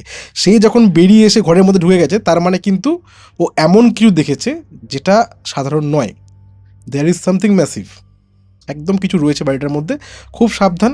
চলে যখন গেছিস ওই ঘরটার মধ্যে থাক, আপাতত কী হচ্ছে ফিল কর, যদি সেরকম বুঝতে পারিস যে না সমস্যা কিছু বাড়ছে বা সমস্যা হতে পারে, তো ওই ভদ্রমহিলার বাবা যেমন বেরিয়ে এসছে তুইও বেরিয়ে চলে যাস, ঠিক আছে, বাইরে বেরিয়ে যাই থাকবি, ঘরে ঢোকার দরকার নেই যদি তুই মনে করিস না কোনো সমস্যা হতে পারে, কারণ এই বাড়িটাতে না আমার মন সম্মতি দিচ্ছে না, এটা গুরুভাই আমাকে বলেছিল। কিন্তু আমি ফোন রাখলাম, ফোন রেখে আমি ঢুকলাম, আমার ঢুকতে ইচ্ছা করছিল না সত্যি বলতে, কারণ ওনারা চলে যাওয়ার পর না আমি যখন আস্তে আস্তে যাচ্ছি, আমি একটা জিনিস মিস করে গেছি, আমি যখন ওই উপরের ঘরটাতে গেছিলাম, হল ঘরটাতে ওনাদের সঙ্গে, তখন মানে ঘরের একটা ঘরে লাইট জ্বলছিল, আমি যখন ছাদে গেছি তখন ওরা সম্পূর্ণ ঘরে লাইট ফাইট সব জ্বালিয়ে দিয়েছে, লাইট সবই জ্বলছিল ওইখানে। আমি উপরে আস্তে আস্তে যাই, আর সিঁড়িগুলো হচ্ছে প্রায় 1.5 ফুট ধরে রাখো, মানে অনেক উঁচু উঁচু সিঁড়ি, যে নিচ থেকে উপরে ওঠার জন্য অনেক উঁচু উঁচু সিঁড়ি। তো সিঁড়ি দিয়ে আমি উপরে ঘরে গেলাম, গিয়ে নিয়ে আমি হল ঘরটা একবার দেখলাম, চারিদিকে লাইট জ্বলছে, কোনো জায়গায় কিন্তু অন্ধকার নেই, নিচে অন্ধকার, নিচে আমার অত যাওয়ার কোনো ব্যাপার ছিল না, উপরে যেহেতু প্রবলেম রয়েছে, উপরে কিন্তু পুরো এরিয়ায় পুরো এইদিকে করিডোর, মানে সিঁড়ি দিয়ে উঠলাম, এদিকে আমার যেখানে আমি যে রুমটা থাকবো সেই রুমটা বাঁ দিকে, আর ডান দিকে চলে যাচ্ছে হলঘরটা, হলঘর দিয়ে ব্যালকনি রয়েছে, ব্যালকনি থেকে বাইরে দেখা যাচ্ছে ছোটো ওই একতলা বিল্ডিংগুলো দেখা যাচ্ছে। আমি উঠলাম, উঠে গিয়ে ঘরে গিয়ে বসলাম, ঘরে গিয়ে বসার পর আমি একটা জিনিস বুঝতে পারলাম যে নিচে টাওয়ার রয়েছে, ওই ঘরটার ওই এরিয়াটাতে কিন্তু টাওয়ার নেই, আমি বাইরে বেরিয়ে দেখলাম যে একটাই টাওয়ার শো করছে খুব কষ্ট করে, হ্যাঁ মানে ফোন কল যাচ্ছে না, ওই টাওয়ারে ফোন কল যাচ্ছে না। আমি ঘরে চলে আসলাম, ঘরে আসার পর বাইরের গেট খোলা ছিল, আমি ঘরে বসে রয়েছি, হঠাৎ করে না মানে কতক্ষণ ওই আগেকার দিনের ফটো দেখছি, ভিডিও দেখছি, সময় কাটানোর চেষ্টা করছি, যাতে কারণ নেট চলছে না আমার ওখানে, কী করব, বেশিক্ষণ ভালো লাগছিল না, তার কারণ হচ্ছে যে এই নিস্তব্ধতা, এই বিজনতা, মানে পুরোপুরি তো কেউ নেই, মানে আমাকে ভিতর থেকে কুড়ে কুড়ে খাচ্ছিল আস্তে আস্তে। ভাবলাম যে একটু চা বানাই, চায়ের সব জোগাড় যন্ত্র ছিল এখানে, একটু চা বানাই, রাত্রির কাটাতে হবে, জাগতে হবে, ঘুমও পাচ্ছে আমার, তো ইন্ডাকশানে চা বানালাম। যখন আমি ইন্ডাকশান অন করেছি আমার এখনও মনে আছে যে লাইট কিন্তু তখনই ফ্লিক করতে আরম্ভ করেছিল একবারই, কিন্তু লাইট অফ হয়নি, Okay. ফ্লিক করলো একবার, চা বানানো হলো, চা খেলাম। তাও কোথায় খেলাম, ঘর থেকে বেরিয়ে যে বাইরে যে ব্যালকনি রয়েছে ওই ব্যালকনির সামনে দাঁড়িয়ে চা খাচ্ছি। আমার কিন্তু ঠিক বাঁ দিকে, আমি যেখানে দাঁড়িয়ে রয়েছি ঠিক বাঁ দিকে কিন্তু ওই হল ঘরের রুমটা রয়েছে, কারণ সিঁড়িটা ডিভাইড করেছে দুটো করিডোরকে। আমার মনে হলো একবার দেখে আসি, কিছু তো হচ্ছে না, একবার দেখে আসি। চা খাওয়া হলো, হয়ে আমি হল ঘরটাতে গেলাম, পাশের ঘরটা বন্ধই ছিল, ওই ঘরটা ওরা কিছু খোলেনি। হল ঘরটাতে গিয়ে দেখলাম যে ওই আগেকার দিনে তোষক ফোষক যেমন পড়ে থাকে ওরকমই পড়ে রয়েছে। আমি পুরো করিডোরটা হাঁটাচলা করলাম, কিচ্ছু হলো না। বাথরুমে গেলাম, হল ঘরের ঠিক পাশেই বাথরুম। বাথরুম থেকে বেরিয়েছি, বেরিয়ে দেখছি যে হল ঘরে যে করিডোরের সেই জায়গাটা যেটা আছে সেখানে কিন্তু লাইট অফ হয়ে গেছে, ওকে। ব্ল্যাক হয়ে গেছে পুরো। হুম। তখন আমার গা কিন্তু একটু ভারী হতে আরম্ভ করলো। আমি দেখতে পাচ্ছি যে আমি যেই রুমে ছিলাম সেই রুমের সামনে সব সুইচ, এই হল ঘরের যে পুরো মানে এই এরিয়াটা যে সুইচটা কি ওটাই পার্টিকুলার সেটা আমি জানি না, আমি জিজ্ঞাসা করতে ভুলে গেছিলাম আমি। এবার আমাকে তো ওই হল ঘরটা ক্রস করে মানে ওই জায়গাটা থেকে বেরিয়ে আমাকে অত দূর যেতে হবে লাইট জ্বালানোর জন্য, ওইটুকু সাহস আমার মধ্যে নেই। আমার বারবার না গা এতটা ভারী হয়ে যাচ্ছে, মানে এমন হয়ে যাচ্ছে মনে হচ্ছে কেউ পিছন পিছন চলছে, যেটা আমি নিজেকে বোঝাচ্ছিলাম যে না এই বাড়িতে কিছু নেই। সাবকনসিয়াস মাইন্ড যেহেতু ওই ভদ্রমহিলা ওই তান্ত্রিকের মুখ থেকে শুনেছে যে আর কিছু করার নেই, ওইটাই উনি আমাকে বলেছে, আমার সেটাই মাথায় ঘুরছে, এটা কিছু হতে পারে না, আমাকে নিজেকে নার্ভ ঠিক রাখতে হবে। এইবার আমি হাঁটছি, মানে ওই ঘরটা দিকে যাচ্ছি, যখন ওই সিঁড়িটার কাছাকাছি চলে এসেছি স্পষ্ট মনে হলো যে না কি মানে খুব ফ্র্যাকশন অফ সেকেন্ডে মনে হলো যেন ওই সিঁড়ির ওখান থেকে কেউ দাঁড়িয়েছিল, সে দৌড়ে লাফিয়ে, যেটা ভদ্রমহিলা বলেছিল, জাম্প করে ওই রেলিং থেকে বেরিয়ে গেল কেউ যেন। আমি নাকি দাঁড়িয়ে গেলাম একটুখানি, আমার গা পুরো শিহরণ দিয়ে উঠেছে পুরোপুরি, মানে তোমাকে আমি হয়তো সিচুয়েশন বোঝাতে পারছি না, পুরো স্পাইন চিলিং মোমেন্ট পুরোপুরি। মানে আমি বললাম সত্যি কি দেখলাম জিনিসটাকে ঠিকঠাকভাবে দেখেছি, কিন্তু স্পষ্ট, কিন্তু কি দেখেছি সেটা বুঝতে পারিনি।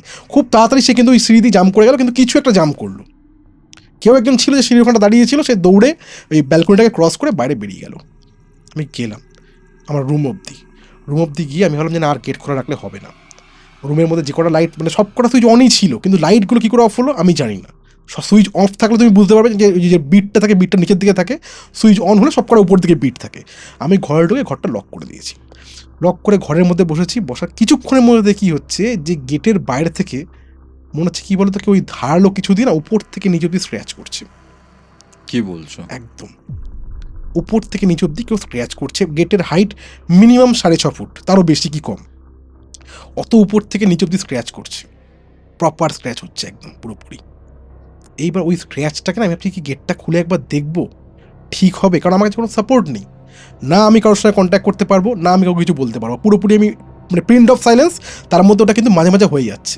তারপরে কি হলো, থাবা পড়তে আরম্ভ করলো, থাবা গেটের মধ্যে থাবা পড়তে আরম্ভ করলো। ওকে। আর গেটে যত থাবা পড়ছে না, যে ছিটকেনি যেটা ছিল, ছিটকেনি না মনে হচ্ছে খুলে যাবে এমন লাগছে। আমি ছিটকেটা টাইট করে দিলাম, দাঁড়ালাম গেটের সামনে, কোনো আওয়াজ নেই। আমি জাস্ট খুঁড়ে খাটে বসতে যাব, আবার স্ক্র্যাচের আওয়াজ, মানে কেউ ধারালো, মনে হচ্ছে কেউ ধারালো যদি স্ক্র্যাচ করলে এক্স্যাক্টলি ওই আওয়াজটা আসছে।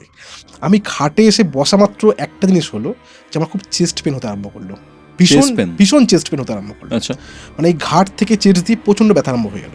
মানে আমার মনে হচ্ছে যত আমার ওই স্ক্র্যাচটা শুনতে পাচ্ছি তত মনে হচ্ছে আমার চেস্ট পেন বাড়তে আমার মানে বারবার আমার মন বলছে যে আমি আর আজকের পর, এটাই আমার লাস্ট দিন, আমি আর বাঁচবো না আজকের পর। আমি বুঝতে পারছিলাম এটা, আমি যে স্বপ্নটা দেখানো যেটা হয়েছিল সেটা আজকে হয়তো মিলেই যাবে। তো আমি দেখলাম যে এটা আমার যখন লাস্ট সময় আমার হয়ে গেছে, তো আমি কী করলাম, আমি ভিডিও অন করে দিয়েছিলাম ক্যামেরার, যে আমার কিছু বলার রয়েছে, আমি কী ফিল করেছি বাড়িটার মধ্যে, কী প্রবলেম হচ্ছে, আমি যদি কিছু হয়েও যায় আমার এই রেকর্ডিংটা যেন রেফারেন্সের কাজে লাগে ইন দ্য মিন হোয়াইল। আমি ওখানে বসে এগুলো বলতে আরম্ভ করলাম, বলতে কী হচ্ছে, ফোনটা রেখেছিলাম এইভাবে, হঠাৎ দেখলাম যে পুরো ঘরের মধ্যে ইলেকট্রিসিটি অফ হয়ে গেল, পাওয়ার কাট। এর আগে শুধু একবার ভোল্টেজ আপ ডাউন করেছিল, ফ্লিক করেছি, জাস্ট আপ ডাউনও না, জাস্ট ফ্লিক করেছি। ওকে। কারেন্ট পুরো অফ হয়ে গেল। অফ হওয়ার পর ফ্ল্যাশ ফোনে আমি জ্বালিয়ে ফোনটাকে রাখলাম, রেখে নিয়ে আমি কথা বলছি যে আমি আজকে এখানে এসেছি, যেভাবে বলা হয় যে আমি কী দেখেছি এখনও অবধি, কারণ এত চেস্ট পেন হচ্ছে, মানে কোন জায়গাটাতে এই কাঁধ থেকে এই চেস্ট দিয়ে পুরো ব্যথা হচ্ছে, পুরো লেফট সাইডে ব্যথা আরম্ভ হয়ে গেছে, আমার মনে হচ্ছে আমার স্ট্রোক হয়ে যাবে। কিন্তু আমার কিন্তু অতটাও কিন্তু ভয় লাগছিল না, আমি বুঝতে পারছিলাম যে এই জিনিস আমার সাথে আগে হয়েছে, আমি অতটাও ভয় পাচ্ছিলাম না, কিন্তু এই জিনিসটা কেন হচ্ছিল আমি বুঝতে পারছিলাম না। হঠাৎ কিছু ফোনটা ওখান থেকে পড়ে গেছে, ফ্ল্যাশটা উপরে, ফোনটা মানে জাস্ট যেখানে মানে ফোনটাকে আমি হোল্ড করেছিলাম, ফোনটা উল্টো হয়ে পড়েছে, ফ্ল্যাশটা জ্বলছে। আমি ফোনটাকে যখন সরাতে গেছি যে ভিডিওটা ঠিকঠাকভাবে হচ্ছে কিনা, জাস্ট ফোনটাকে ঘুরিয়েছি, একদম আমার পাশে কেউ দাঁড়িয়ে রয়েছে, একদম খাটের উপরে খুব উঁচু লম্বা একদম কেউ দাঁড়িয়ে রয়েছে, স্পষ্ট বোঝা যাচ্ছে, আমি পেরিফেরাল ভিশন দিয়ে দেখতে পাচ্ছি পুরোপুরি। তারপর আমার কিছু মনে নেই, আমার যখন চোখ খুলেছে আমি তখন একটা অদ্ভুত জিনিস দেখলাম, আমি আজও এর ক্যালকুলেশন মেলাতে পারি না যেটা কী ছিল ওই দিনকে ওই ঘরের মধ্যে। আমি দেখতে পাচ্ছি চোখ খুলেছি, আমি এটা স্বপ্ন বলবো না কারণ আমি জিনিসটা দেখেছি, কোনো স্বপ্ন না, আমি যখন চোখ খুলেছি আমি দেখেছি যে একটা জিনিস, যেটা হচ্ছে বাইরের গেটটা খোলা, একদম হা করে খোলা পুরোপুরি, বাইরের লাইট জ্বলছে। আমি যে ঘরে রুমে রয়েছি সেই রুমের একদম একটা লাইট নেই, ডার্কিশ অন্ধকার। আমি খাটের মধ্যে শুয়ে রয়েছি আর ঠিক আমার পায়ের সামনে একজন বসে রয়েছে। আর আমি কি করে বুঝতে পারছি সে বসে রয়েছে, কারণ ওনার ঠিক পিছন দিকে একটা ওই তাক করা আনলাগুলো হয় না, ওখানে অনেক বই ছিল, ওই পোর্শনটা গার্ড হয়ে রয়েছে। আচ্ছা, আমি এটা পুরোপুরি স্পষ্ট এই কারণে বলতে পারছি যে ওখানে কেউ বসে রয়েছে বলে ওই জায়গাটা গার্ড হয়ে রয়েছে পুরোপুরি। আর সে আমার দিকে মুখ করে রয়েছে, কেননা তা আমি নাক মুখ কিছু দেখতে পারছি না, যে কেউ একটা শ্যাডোই ফিগার ওখানে বসে রয়েছে, তার পা মাটির দিকে রয়েছে, মানে হয় না যে বিছানা একদম কর্নারে কেউ বসে রয়েছে ঠিক গেটের দিকটাতে, আমার পাটা একদম গেটের দিকটাতে রয়েছে, আর একদম খাটের কার্নিশে একজন বসে রয়েছে যার পাটা মাটিতে, আর সে আমার দিকে তাকিয়ে রয়েছে। কেন না, কারণ সে যদি ওই গেটের দিকে তাকিয়ে থাকতো তাহলে তার নাকের পোর্শনটা আমি বুঝতে পারতাম, যে তার নাক রয়েছে, তার চুল রয়েছে, আমি বুঝতে পারছি না, কারণ সে আমার দিকে একভাবে তাকিয়ে রয়েছে। আমি বুঝতে পারিনি, আমি যখন চোখ খুলেছি আমি বুঝতে পারছিলাম না আমি কোথায় আছি, আমি ওই টাইমটা পুরোপুরি ব্ল্যাঙ্ক। আমি তখন খালি বললাম কে এখানে, খালি এইটুকু বললাম। আমি দুবার এই কথাটা বলেছি, তিনবারে বেলা আমাকে বলতে হয়নি, দেখলাম যে ওই বইয়ের জায়গাটা যেটা অন্ধকার হয়েছিল ওই জায়গাটা স্পষ্ট হয়ে গেল, তার মানে সে কেউ ওখানে বসেছিল যে মিলিয়ে গেছিল পুরোপুরি। আমি ঘড়ি দিয়ে তাকালাম, দেখলাম যে 3:45 হয়ে গেছে, রাত 3:45 হয়ে গেছে। এইবার আমি কি করলাম, উঠলাম, উঠে নিয়ে গেটটা বন্ধ করে দিলাম, ঘরের লাইট জ্বালানোর চেষ্টা করলাম, একটা লাইট জ্বলছে না, কারণ লাইটের সুইচ বলছে যে কটা সুইচ সব কটা বাইরে রয়েছে, ভিতরে কোনো সুইচ আমি দেখতে পাইনি, হয়তো খুঁজিও নি সেভাবে। আমি গেট বন্ধ করে দিলাম, গেট বন্ধ করে ঘরের মধ্যে বসে রয়েছি, বাইরের মধ্যে হাঁটা চলা চলছে, ছাদের মধ্যে হাঁটা চলা চলছে, প্লাস আবার যখন স্ক্র্যাচেস হতে আরম্ভ করলো, আমি এক মনে বজরংবলীকে রাখতে আরম্ভ করলাম যে ভগবান, আমি জানি না আমি কালকে সকালবেলা দেখতে পারবো কি পারবো না, কালকে সকাল আমার জন্য আছে কি নেই আমি কিচ্ছু জানি না, আমি চেষ্টা করবো যেভাবে হোক এখান থেকে বেরোনোর, কারণ এখন এমন অবস্থা বাইরে চলছে যে আমি চাইলেও বেরোতে পারবো না। আমি যদি নিজেও চাই যে আমি বেরোতে পারবো না। আমি অনেক কষ্টে 4:15-20 অব্দি জিনিস চললো, তারপর আমি আর থাকতে পারিনি, আমি গেট খুলে ডাইরেক্টলি বেরিয়ে গেছি, বাইরে বেরিয়ে গিয়ে গুরু ভাইকে অনেকবার ফোন করেছি, ফোন তোলেননি উনি, সামহাও কিছুক্ষণ পর উনি ব্যাক করেছে, তখন মোটামুটি ভোর হয়ে গেছে, 4:45 বাজে। আমি বাইরেই বসেছিলাম পুরোপুরি, বাইরে একটা গাছ ছিল, গাছের তলে ওখানে বসেছিলাম আমি, ওদেরকে ফোন করে নিই আমি, যে আমি নিজে জানবো, গুরু ভাইকে ব্যাপারটা বলবো, তারপর আমি ওদেরকে জানাবো।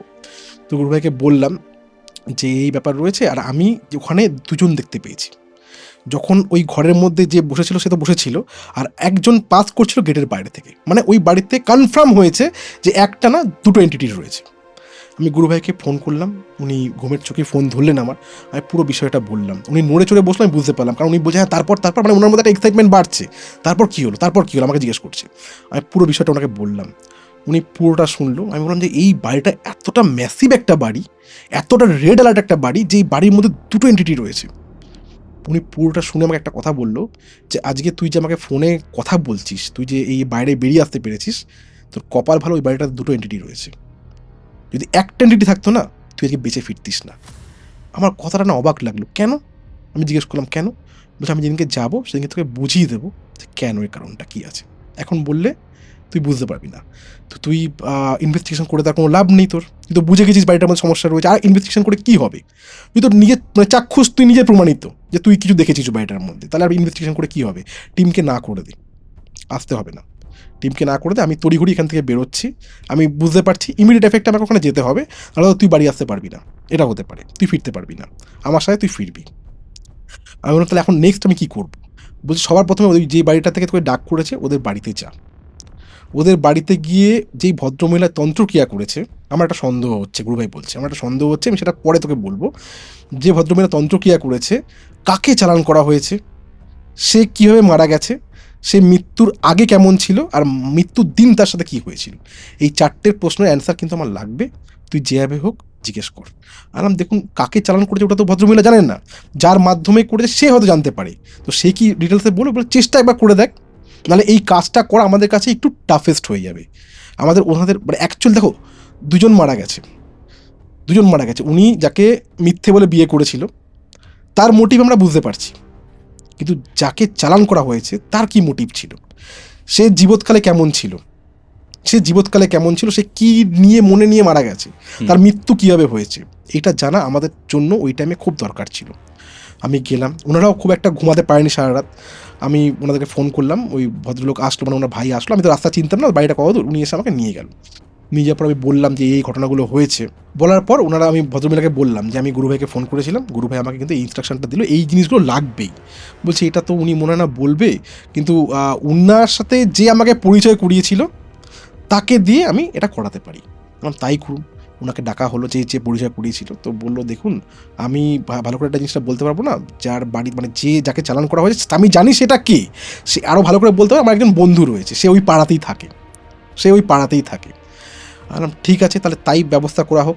তো গুরুভাই আস্তে আস্তে আমি মোটামুটি সব কিছু অ্যারেঞ্জমেন্ট করে নিয়েছিলাম। তো যার মাধ্যমে আমরা জানবো তাকে প্রথম দিকে পাওয়া যাচ্ছিল না, পরের দিকে ওনাকে ডাকা হলো, অ্যারেঞ্জ করা হলো, ততক্ষণে গুরুভাই চলে এসেছে, বিকেল হয়ে গেছিলো সকাল থেকে, বুঝতে পারছো?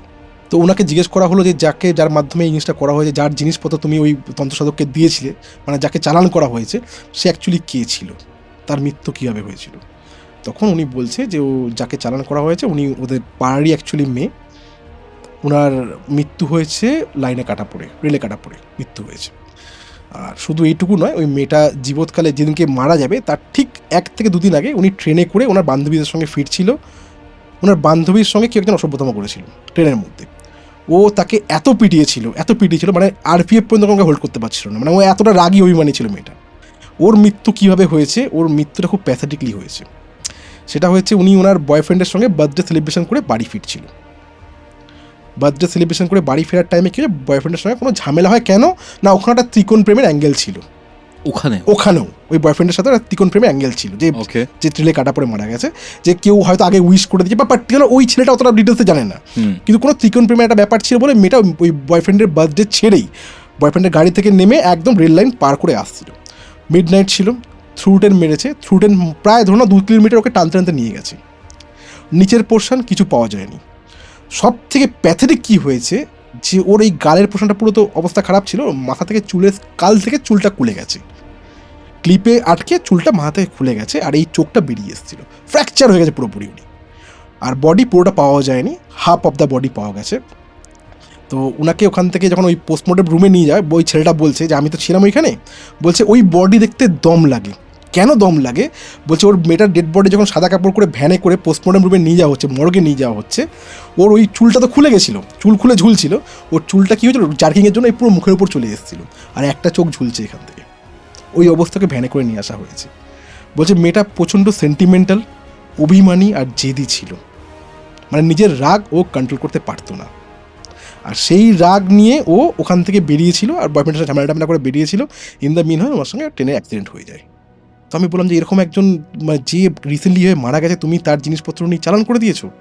বলছে দেখো অ্যাকচুয়ালি আমার যে তন্ত্রসাধকের সঙ্গে আমার উঠা বসা রয়েছে, ও এরকমই একটা মোটিভ স্পিরিট চাইছিল যার সঙ্গে এই ভদ্রমহিলা মানে মোটিভটা মিলবে।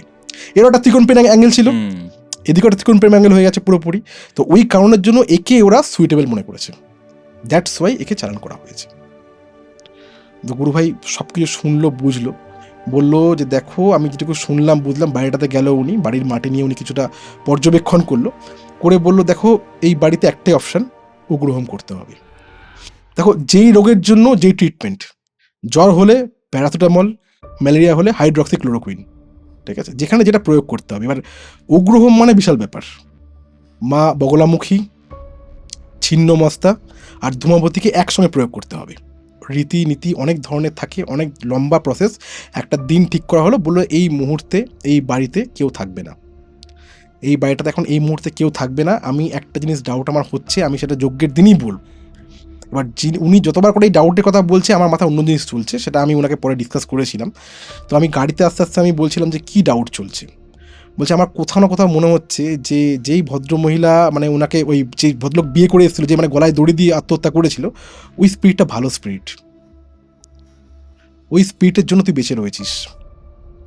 ও কিন্তু কারোর ক্ষতি করছে না, ও শুধু চাইছে ওকে দেখতে আসছে, এই ভদ্রলোকে খালি দেখার জন্যই ওর মোটিভ রয়েছে। কিন্তু মানে অ্যাকচুয়ালি দুদিক থেকে দুটো স্পিরিট এসছে এই বাড়িটার মধ্যে। ওনার ওয়াইফের তরফ থেকে একজন এসছে, আর দুজনেই মহিলা এসছে। এইবারে এ কি করছে, মানে এ চাইছে যে শুধুমাত্র ওকে দেখার জন্য, যাকে ও ভালোবেসেছিল, যার জন্য ও নিজেকে আত্মঘাতী করলো, ও শুধু থাকছিল ওকে দেখার জন্য, ওই মানে ওনাকে প্রোটেক্ট করার জন্য ওই বাড়ির মধ্যে রয়েছে। এবার যেহেতু এ রয়েছে, এই ভদ্রমহিলা দ্বারা যে চালিত হয়েছে, এ হচ্ছে উগ্র স্বভাবের, এ চাইছে না বাড়ির মধ্যে কেউ থাকুক, ও এন্টায়ার টেরিটরিটাকে দখল করতে চাইছে। এবার এ নিজের জায়গায় ছাড়ছে না, আর ও নিজের জায়গায় ছাড়ছে না, ঝামেলাটা হয়ে যাচ্ছে এই জায়গাটার মধ্যে। ও যে ওখানে আমার পায়ের সামনে বসেছিল, গুরুভাই তখন আমাকে বলছে যে পায়ের সামনে যে বসেছিল ওটা তোকে রক্ষা করে গেছে, তোর এটা সেকেন্ড বার্থ। আচ্ছা, এটা যে তোর হলো, তুই কিন্তু আর ফিরতিস না, এটা তো হচ্ছে সেকেন্ড বার্থ। ও সারা রাত ওখানে বসেছে যাতে ও ভিতরে না ঢুকতে পারে, ও তোকে প্রোটেক্ট করেছে। আমি বলছি আমার গায়ে জাস্ট গুজবাম্প দিচ্ছে কৌস্তব। আমারও। বলছে এটা তোর সেকেন্ড বার্থ ছিল। এটাই আমার লাস্ট কেস গ্রুপের সাথে। তো বললো যে তুই আর চিন্তাভাবনা কিছু করিস না, আমার মনে হয় না তোর থাকাটা ঠিক হবে। আমি বললাম না, আমি থাকবো, আমি যখন শুরু থেকে ছিলাম আমি শেষ অবধি থাকবো, আমি দেখতে চাই যে মানে শেষ কীভাবে হয় জিনিসটাতে। তো একটা দিন ঠিক করা হলো, যেদিনকে আমরা গ্রহণ করবো। গ্রহণের জন্য অনেক কিছু লাগে, তারাপীঠ থেকে লোকও আসলো, আমরা দিনের বেলাতে ওখানে ছিলাম। সারাদিন যজ্ঞের জন্য যা যা রয়েছে সেই পরিক্রমাগুলো করতে আরম্ভ করলাম, ঠিকঠাক চলছিল। সন্ধ্যের পর একটা প্রবলেম হলো। কি প্রবলেম? সন্ধ্যের পর একটা মানে প্রবলেমটা খুব মানে কি বলবো, পিকুলিয়ার প্রবলেম হলো যে সবাইকে খুঁজে পাওয়া যাচ্ছে, যেই ভদ্রমহিলা আমাকে ডেকেছিল ঋতুপর্ণা, ওনাকে পাওয়া যাচ্ছে না। আচ্ছা, উনি কোথাও নেই, কোথাও নেই, নিজের বাড়িতেও নেই। আর এই বাড়ির মধ্যে থাকলে তো সামনেই থাকবে, সবাই সঙ্গে সঙ্গে ঘুরছে, তো উনি কোথায় যাবে? সন্ধ্যের পর থেকে কিন্তু এই প্রবলেমটা শুরু হলো যে ঋতুপর্ণায় খুঁজে পাওয়া যাচ্ছে না। এইবার কি হলো, খোঁজ করে উপরে যখন ওঠা হয়েছে, ওঠার পর যেই ঘরটাতে আমি ছিলাম ওই ঘরটা ভিতর থেকে বন্ধ। তার মানে ধরে নেওয়া যাচ্ছে যে ঋতুপর্ণা ভিতরের মধ্যে ঢুকে গেট লক করে রেখে দিয়েছে। তো অনেকবার গেট বাইরে থেকে আমার ধাক্কা থাকি করেছি, গেট উনি খুলছে না কিছুভাবে। কেন খুলছে না বোঝা যাচ্ছে না। তো পিছন দিক দিয়ে ওনার বাবা বললো, পিছন দিক দিয়ে একটা ঘোড়াঞ্চি নিয়ে উঠলে ওই এটা ঘুলঘুলি টাইপের হয়, ওই ঘুলঘুলি দেখা যেতে পারে ভিতরে কে রয়েছে। তো আমরা ওখানে যাওয়া হলো, যাওয়ার পর ওখান থেকে রাজা উঠলো, উঠে নিয়ে দেখে বলছে যে উনি খাটে বসে রয়েছে, হ্যাঁ, আর কারোর সঙ্গে কমিউনিকেশান করছে, কথা বলছে না, হাত দিয়ে ইশারা করে কোনো কমিউনিকেশান করছে। আমাদের বুঝতে দেরি হলো না যে উনি পজেসড হয়েছে ওই ঘরের মধ্যে। আচ্ছা, উনি কোনো কারণে পজেসড হয়েছে। এইবার গুরু ভাই বাইরে থেকে অনেকবার ওনাকে বললো গেট খোলার জন্য, যখন গেট খুলছে না তখন আমাকে বলছে যে সূর্যটা কাজ কর, আমরা এখানে ক্লিনজিং করবো, এক্ষুনি ক্লিনজিং করবো, আর ও যাতে কোথাও থাকতে না পারে, হলো করলো কোথাও থাকতে না পারে সেই ব্যবস্থা করবো। ও যদি গেট এক্ষুনি না, অনেকবার বলা হয়েছে গেট খোলানোর জন্য রিকোয়েস্ট করা হয়েছে, কিছুক্ষণের মধ্যে গেট কিন্তু খুলে গেল। আমরা ঢুকলাম, সবাইকে না করল ঢোকার জন্য, আমরা দু একজন ঢুকলাম, সবাই বাইরে দাঁড়িয়ে রয়েছে, পুরো ঘরটা কিন্তু অন্ধকার। ওনাকে ডাইরেক্টলি জিজ্ঞেস করা হচ্ছে যে আপনি এখানে কেন বসে রয়েছেন, কোনো অ্যান্সার দিচ্ছে না। তখন গুরুভাই বলছে যে আমি জানি তুই এসছিস, তুই কিছু বলতে চাস তো তুই বলতে পারিস, তোর কোনো ভয় নেই, আমি তোর কোনো ক্ষতি করব না, তুই বল, আমি তোর জন্যই এসছি আমি। তখন না ও তাকালো, ওর নজরটা সে আগেকার ঋতুপর্ণা নজর নয়, আমি দেখেছি, তাকিয়ে বলছে তুই আমার জন্য এসছিস, তুই তো ওর জন্য এসছিস, এই হয়তো ওর জন্য এসছিস, তুই তো আমার জন্য আসিসনি, আর তোকে আমি চিনি, তুই কী করতে পারিস না করতে পারিস আমার সব তোর জানা আছে আমার। তোর পাশ থেকে ওর ভাই বলছে কার কথা বলছে? গুরু ভাই বলছে যে দুজনেই ঘরের মধ্যে রয়েছে। যেই বলেছে যে দুজনেই ঘরের মধ্যে রয়েছে, পুরো ওদের যে ফ্যামিলি মেম্বার যারা আছে ওরা পুরো নার্ভ হারিয়ে ফেলেছে একদম, ওরা তো জিনিসগুলো বুঝতে পারছে জিনিসটা কি হচ্ছে। তখন বলছে তুই ছেড়ে দে ওকে, আমি যেটা করব তোর ভালোর জন্যই করব, কিন্তু আমি বারবার তোকে এটা বলতে পারবো না, তুই ছেড়ে দে ওকে। কিছুক্ষণের মধ্যে মনে অনেকক্ষণ ধরে গজরালো কথা নিজেই খাটের মধ্যে শুয়ে পড়লো, জল টল দিয়ে। তখন ওনার বাবা বলছে ওকে কি লাগবে যজ্ঞতে? বলছে হ্যাঁ ওকে তো লাগবেই, ওকে যজ্ঞ চলাকালীন ওর উপর কোনো না কোনো অ্যাটাক হতে পারে, ওকে লাগবেই। তো বাড়ির উঠোনে ঘটা করে যজ্ঞ করা হচ্ছে, ওনাকে ওনার বাবা, ওনার একটা বোন ছিল, ওনাকে জাস্ট এইভাবে কাঁধের মধ্যে মাথা রেখে রাখা হয়েছে, যজ্ঞ চলছে। যজ্ঞ যখন চলছে মানে এত প্যানিক হচ্ছে উপরের দিকে, মানে কেউ কারোর জায়গা ছাড়তে চাইছে না, কারণ দুজনের মোটিভ দুরকম। একজন রয়েছে ওই ঋতুপর্ণার হাজব্যান্ডের জন্য, ওকে দেখার জন্য, ওকে কাছে পাওয়ার জন্য, হোয়াট এভার ইট ইস, আর আরেকজন ওই বাড়িতে ওকে থাকতে দেবে না, আর দুজনের ইন্টেন্সিটি সেম, ঠিক আছে। তো এরকম অনেক প্যানিক হতে হতে কি হলো, অনেকক্ষণ পর যেই ঝড় ঝামেলা হচ্ছে, দেখো যত বড়ই দিগ্গজ হোক না কেন উগ্রহোমের কাছে তাকে কাবু হতেই হবে। সেই বাড়িতেও সেই ঝড় আস্তে আস্তে মানে শান্ত হলো, আস্তে আস্তে সব কিছু আন্ডার কন্ট্রোলে আসলো। আসার পর আমরা ওখানে যজ্ঞের জলফল ছিটিয়ে বাড়িটাকে বন্ধন করে দেওয়া হলো। গুরুভাই বললো 3টে ত্রিশূল লাগবে, পুরো রেডি করা ছিল আমাদের। বাড়ির 3 দিকে মানে বাড়ির বাইরে কিন্তু টেরিটরির মধ্যেই বাড়ির বাইরে 3 দিকে 3টে ত্রিশূল পুঁতে উনি পুরোপুরি বাড়িটা বন্ধন করে দেওয়া হলো। গুরুভাইয়ের সঙ্গে আমরা কাজ কমপ্লিট করলাম, আমরা ফিরে আসলাম ওখান থেকে, ওনাদেরকে একটু সমবেদনা জানালাম যে কিছু তো করার নেই, যে ওনার তো প্রেগনেন্সি ছিল, যেটা সবচেয়ে মানে ক্রিটিক্যাল হলো কি ওনার যে মানে বাচ্চা হওয়ার কথা ছিল, ওনার একটা শখ ছিল, একটা আকাঙ্ক্ষা ছিল, সেটা হলো না, সেটা কারো না কারো মানে দোষের জন্য এই জিনিসটা সমস্যা হয়েছিল। আমরা বাড়ি ফিরে আসলাম, মোটামুটি 15-20 দিন পর খোঁজ নিলাম। আমরা ওই বাড়ির লোকের সঙ্গে কথা বলি মানে ফার্দার যে সব কিছু ঠিকঠাক আছে কি নেই। তো ওনারা বলে হ্যাঁ একদম সব কিছু পারফেক্টলি অলরাইট রয়েছে, কোনো অসুবিধা নেই।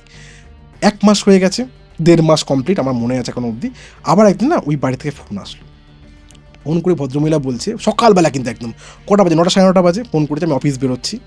ফোন করে বলছে যে আমার হাজবেন্ড না একটু সকালবেলা থেকে পাগলামো করছে। আবার কীরকম পাগলামো করছে, সব তো ক্লিয়ার হয়ে গেছে, কী পাগলামো করছে? বলছে ও ঘুম থেকে উঠেই আজকে বলছে কি যে ও আর বাঁচবে না, সবাইকে ডেকে নাও। কই ফোনটা দিন দাদাকে একবার। ফোনটা দিচ্ছি, উনি কথা বলতে চাইছেন আমার সাথে, ঠিক আছে? তো জোর জবরদস্তি আমি কথা বলার চেষ্টা করলাম। বলছে যে তুমিও চলে আসো, আমাকে বলছে তুমিও চলে আসো, আমি আর বাঁচবো না, আমার মনে হচ্ছে আমার কেমন যেন বৃহত্তর অস্বস্তি হচ্ছে, আমি আর বাঁচবো না আজকে। যারা ভাই বোন যারা আছে সবাইকে আমি ডাকতে বলে দিয়েছি। তো ভদ্রমহিলা আমাকে বলছে যে এরকম কী করবো বলুন তো, এরকম করছে। তাহলে মনে হয় কোনো সাইকিয়াট্রিস্ট দেখাতে হবে, উনি হয়তো কোনো জিনিসে প্যানিক করছে, ঠিক আছে? ওনার কোনো সমস্যা নেই, বাড়ি তো ক্লিয়ার হয়েই গেছে, আর কি চাপের মধ্যে ব্যাপার রয়েছে। বলছে চাই না কেন সকাল থেকে এরকম করছে, কোনোদিনও তো এরকম করে না, ঠিকঠাক হয়ে গেছিলো উনি, কোনোদিনও তো এরকম করে না, তাহলে এখন কেন এরকম করছে? না এগুলো হয়, ঠিক আছে? উনি একটা অনেক বড় একটা ধাক্কা থেকে বেরিয়ে এসছে, ওনাকে চিন্তা করতে হবে না। পিটিএসডি, পোস্ট ট্রমাটিক হতে পারে, হ্যাঁ ওটাই স্ট্রেসটা আমি ভেবেছিলাম আমি, যেটাই হয়তো ট্রমার মানে কোনো ট্রমার মধ্যে উনি যাচ্ছে, বিলংস করছে, দ্যাটস ওয়াই এই প্রবলেমটা আসছে, আমরা এটাই ভেবেছিলাম। 8টা 8:30 সময় বাড়ি থেকে আমার ফোন আসলো, আমি ভাবলাম যে হয়তো বলবে যে ঠিকঠাক হয়ে গেছে। রাত্রি 8টার সময় আমি তখন অফিস থেকে ফিরছি, ভদ্রমহিলা ফোন করে কাঁদছে, না ওনার হাজবেন্ড মারা গেছে, এক্সপায়ার করে গেছে, মারা গেছে, হার্ট ফেলিওরে মারা গেছে। সন্ধ্যেবেলার পর থেকে খুব চেস্ট পেন, হঠাৎ করে হার্ট ফেলিয়ার হয়েছে, উনি সাডেন কার্ডিক ডেথে মারা গেছে, সাডেন কার্ডিক ডেথে উনি মারা গেছে। কী করে হলো, কেন মারা গেল? ওনার সব কিছু ঠিকঠাক ছিল, মারা যাওয়ার বয়সও হয়নি, 38-39 প্লাস অ্যাপ্রক্সিমেটলি ওনার বয়স। এই বয়সে হওয়াটা অস্বাভাবিক কিছু নয়, এখনকার 25 বছর ছেলেরও হয়ে গেছে সাডেন কার্ডিক ডেথ। কিন্তু ওই দিনকে উনি নিজে মুখে বলল যে আমি আর থাকবো না।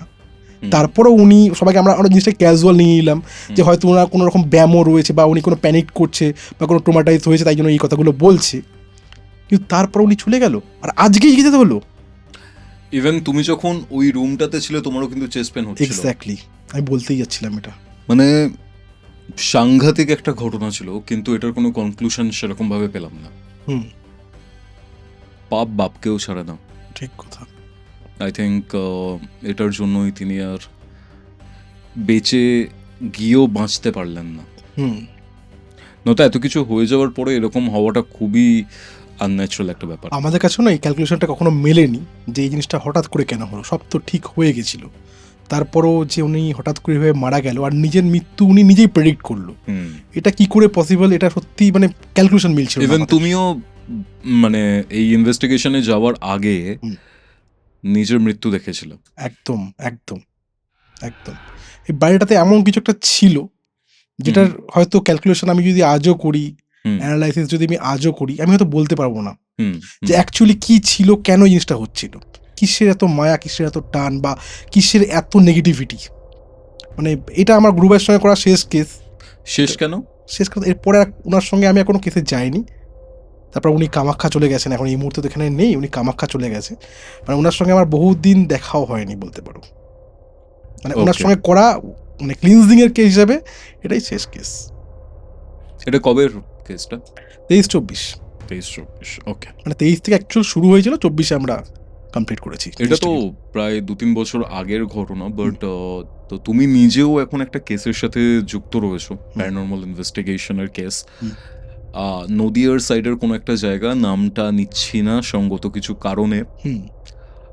সেখানের ব্যাপারটা কি এত সিক্রেসি কেন এটা নিয়ে? এই কেসটা মানে হঠাৎ করে আমাদের কাছে একটা কল আসে, যেরকম আমাদের পুরোপুরি বিল্ডিংটাতে কোনো প্যারানর্মাল অ্যাক্টিভিটি হচ্ছে। কি সমস্যা হচ্ছে না, ওই উপর দিকে আওয়াজ পাওয়া যাচ্ছে, কান্নার আওয়াজ পাওয়া যাচ্ছে, ওয়ার্কাররা কাজ করে উপরে গেলে তার নাম ধরে ডাকছে। ইভেন যিনি ওখানে থাকতেন, যিনি আমাদের সঙ্গে ছিলেন ডিউরিং ইনভেস্টিগেশনে, উনি ওখানে কান্নার আওয়াজ বলো, পায়ের আওয়াজ বলো, অনেক কিছু পেয়েছে ওইখানে। তো ওখানে আমাদের ডাকা হয়, আমরা মিড নাইট সিলেকশন করি। রিসেন্ট ঘটনা, মিড নাইট সিলেকশন করি। এই ভিডিওটা রয়েছে অলরেডি আমার কাছে, যারা যারা দেখেনি তারা দেখে নিতে পারবে। ঘটনাটা অ্যাকচুয়ালি আমি এবার তোমাকে বলছি যে কী হয়েছিল ওখানে। ওখানে 2টো মার্ডার হয়েছিল। কীভাবে মার্ডার হয়েছিল, একজন নর্তকী যে ডান্স ফান্স করতো, উনি ওই যে বাড়ির যে ল্যান্ডলর্ড ছিল, ওনার ছেলে একটু শৌখিন টাইপের ছিল, ওনাকে ডাকা হতো। এবার উনি মানে ওই নর্তকীকে যে নিয়ে গেছিলো, ওই নর্তকীকে ওনার ভালো লেগে যায় কোনো কারণের জন্য, ল্যান্ডলর্ডের ছেলের। এবার যে নিয়ে গেছে সে এটার বিপক্ষে ছিল, ওকেও মারা হয়েছে। আর ওই নর্তকীকেও মারা হয়েছে উপরের ঘরে, দুটো কিন্তু জোড়া খুন ওখানে হয়েছিল। এটা বলেওছে উনি ভিডিওর মধ্যে যে ডবল মার্ডার কেস ছিল ওই বাড়িটার মধ্যে। তো আমরা এটা কোন সালের দিকে হয়েছে? এইটা মোটামুটি আমার ঠিক মনে পড়ছে না আমি কোন সালটা উনি বলেছো, 4-5 বছর আগের ঘটনা, ধরে রাখো কম করেও। তো আমরা প্রথমের দিকে উপর থেকে নিচ পুরোপুরি আমরা দেখি নর্মালি লাইট ফাইট জ্বালিয়ে, তারপরে লাইট অফ করে দিই আমরা। অফ করার পর আমরা ওখানে পুরোপুরি না মানে নিচের ঘরে বসেছিলাম যে আমরা 2টো থেকে শুরু করব। আমি আপডেট দিচ্ছিলাম সোশ্যাল মিডিয়াতে অলরেডি যে আমরা এবার থেকে কাজ শুরু করব। কিছুক্ষণ পর কী হলো, যেখানে আমরা বসে রয়েছি সেই ঘরের কর্নারে একটা লাইট ছিল, ওই লাইটটা স্পার্ক করতে আরম্ভ করেছিল।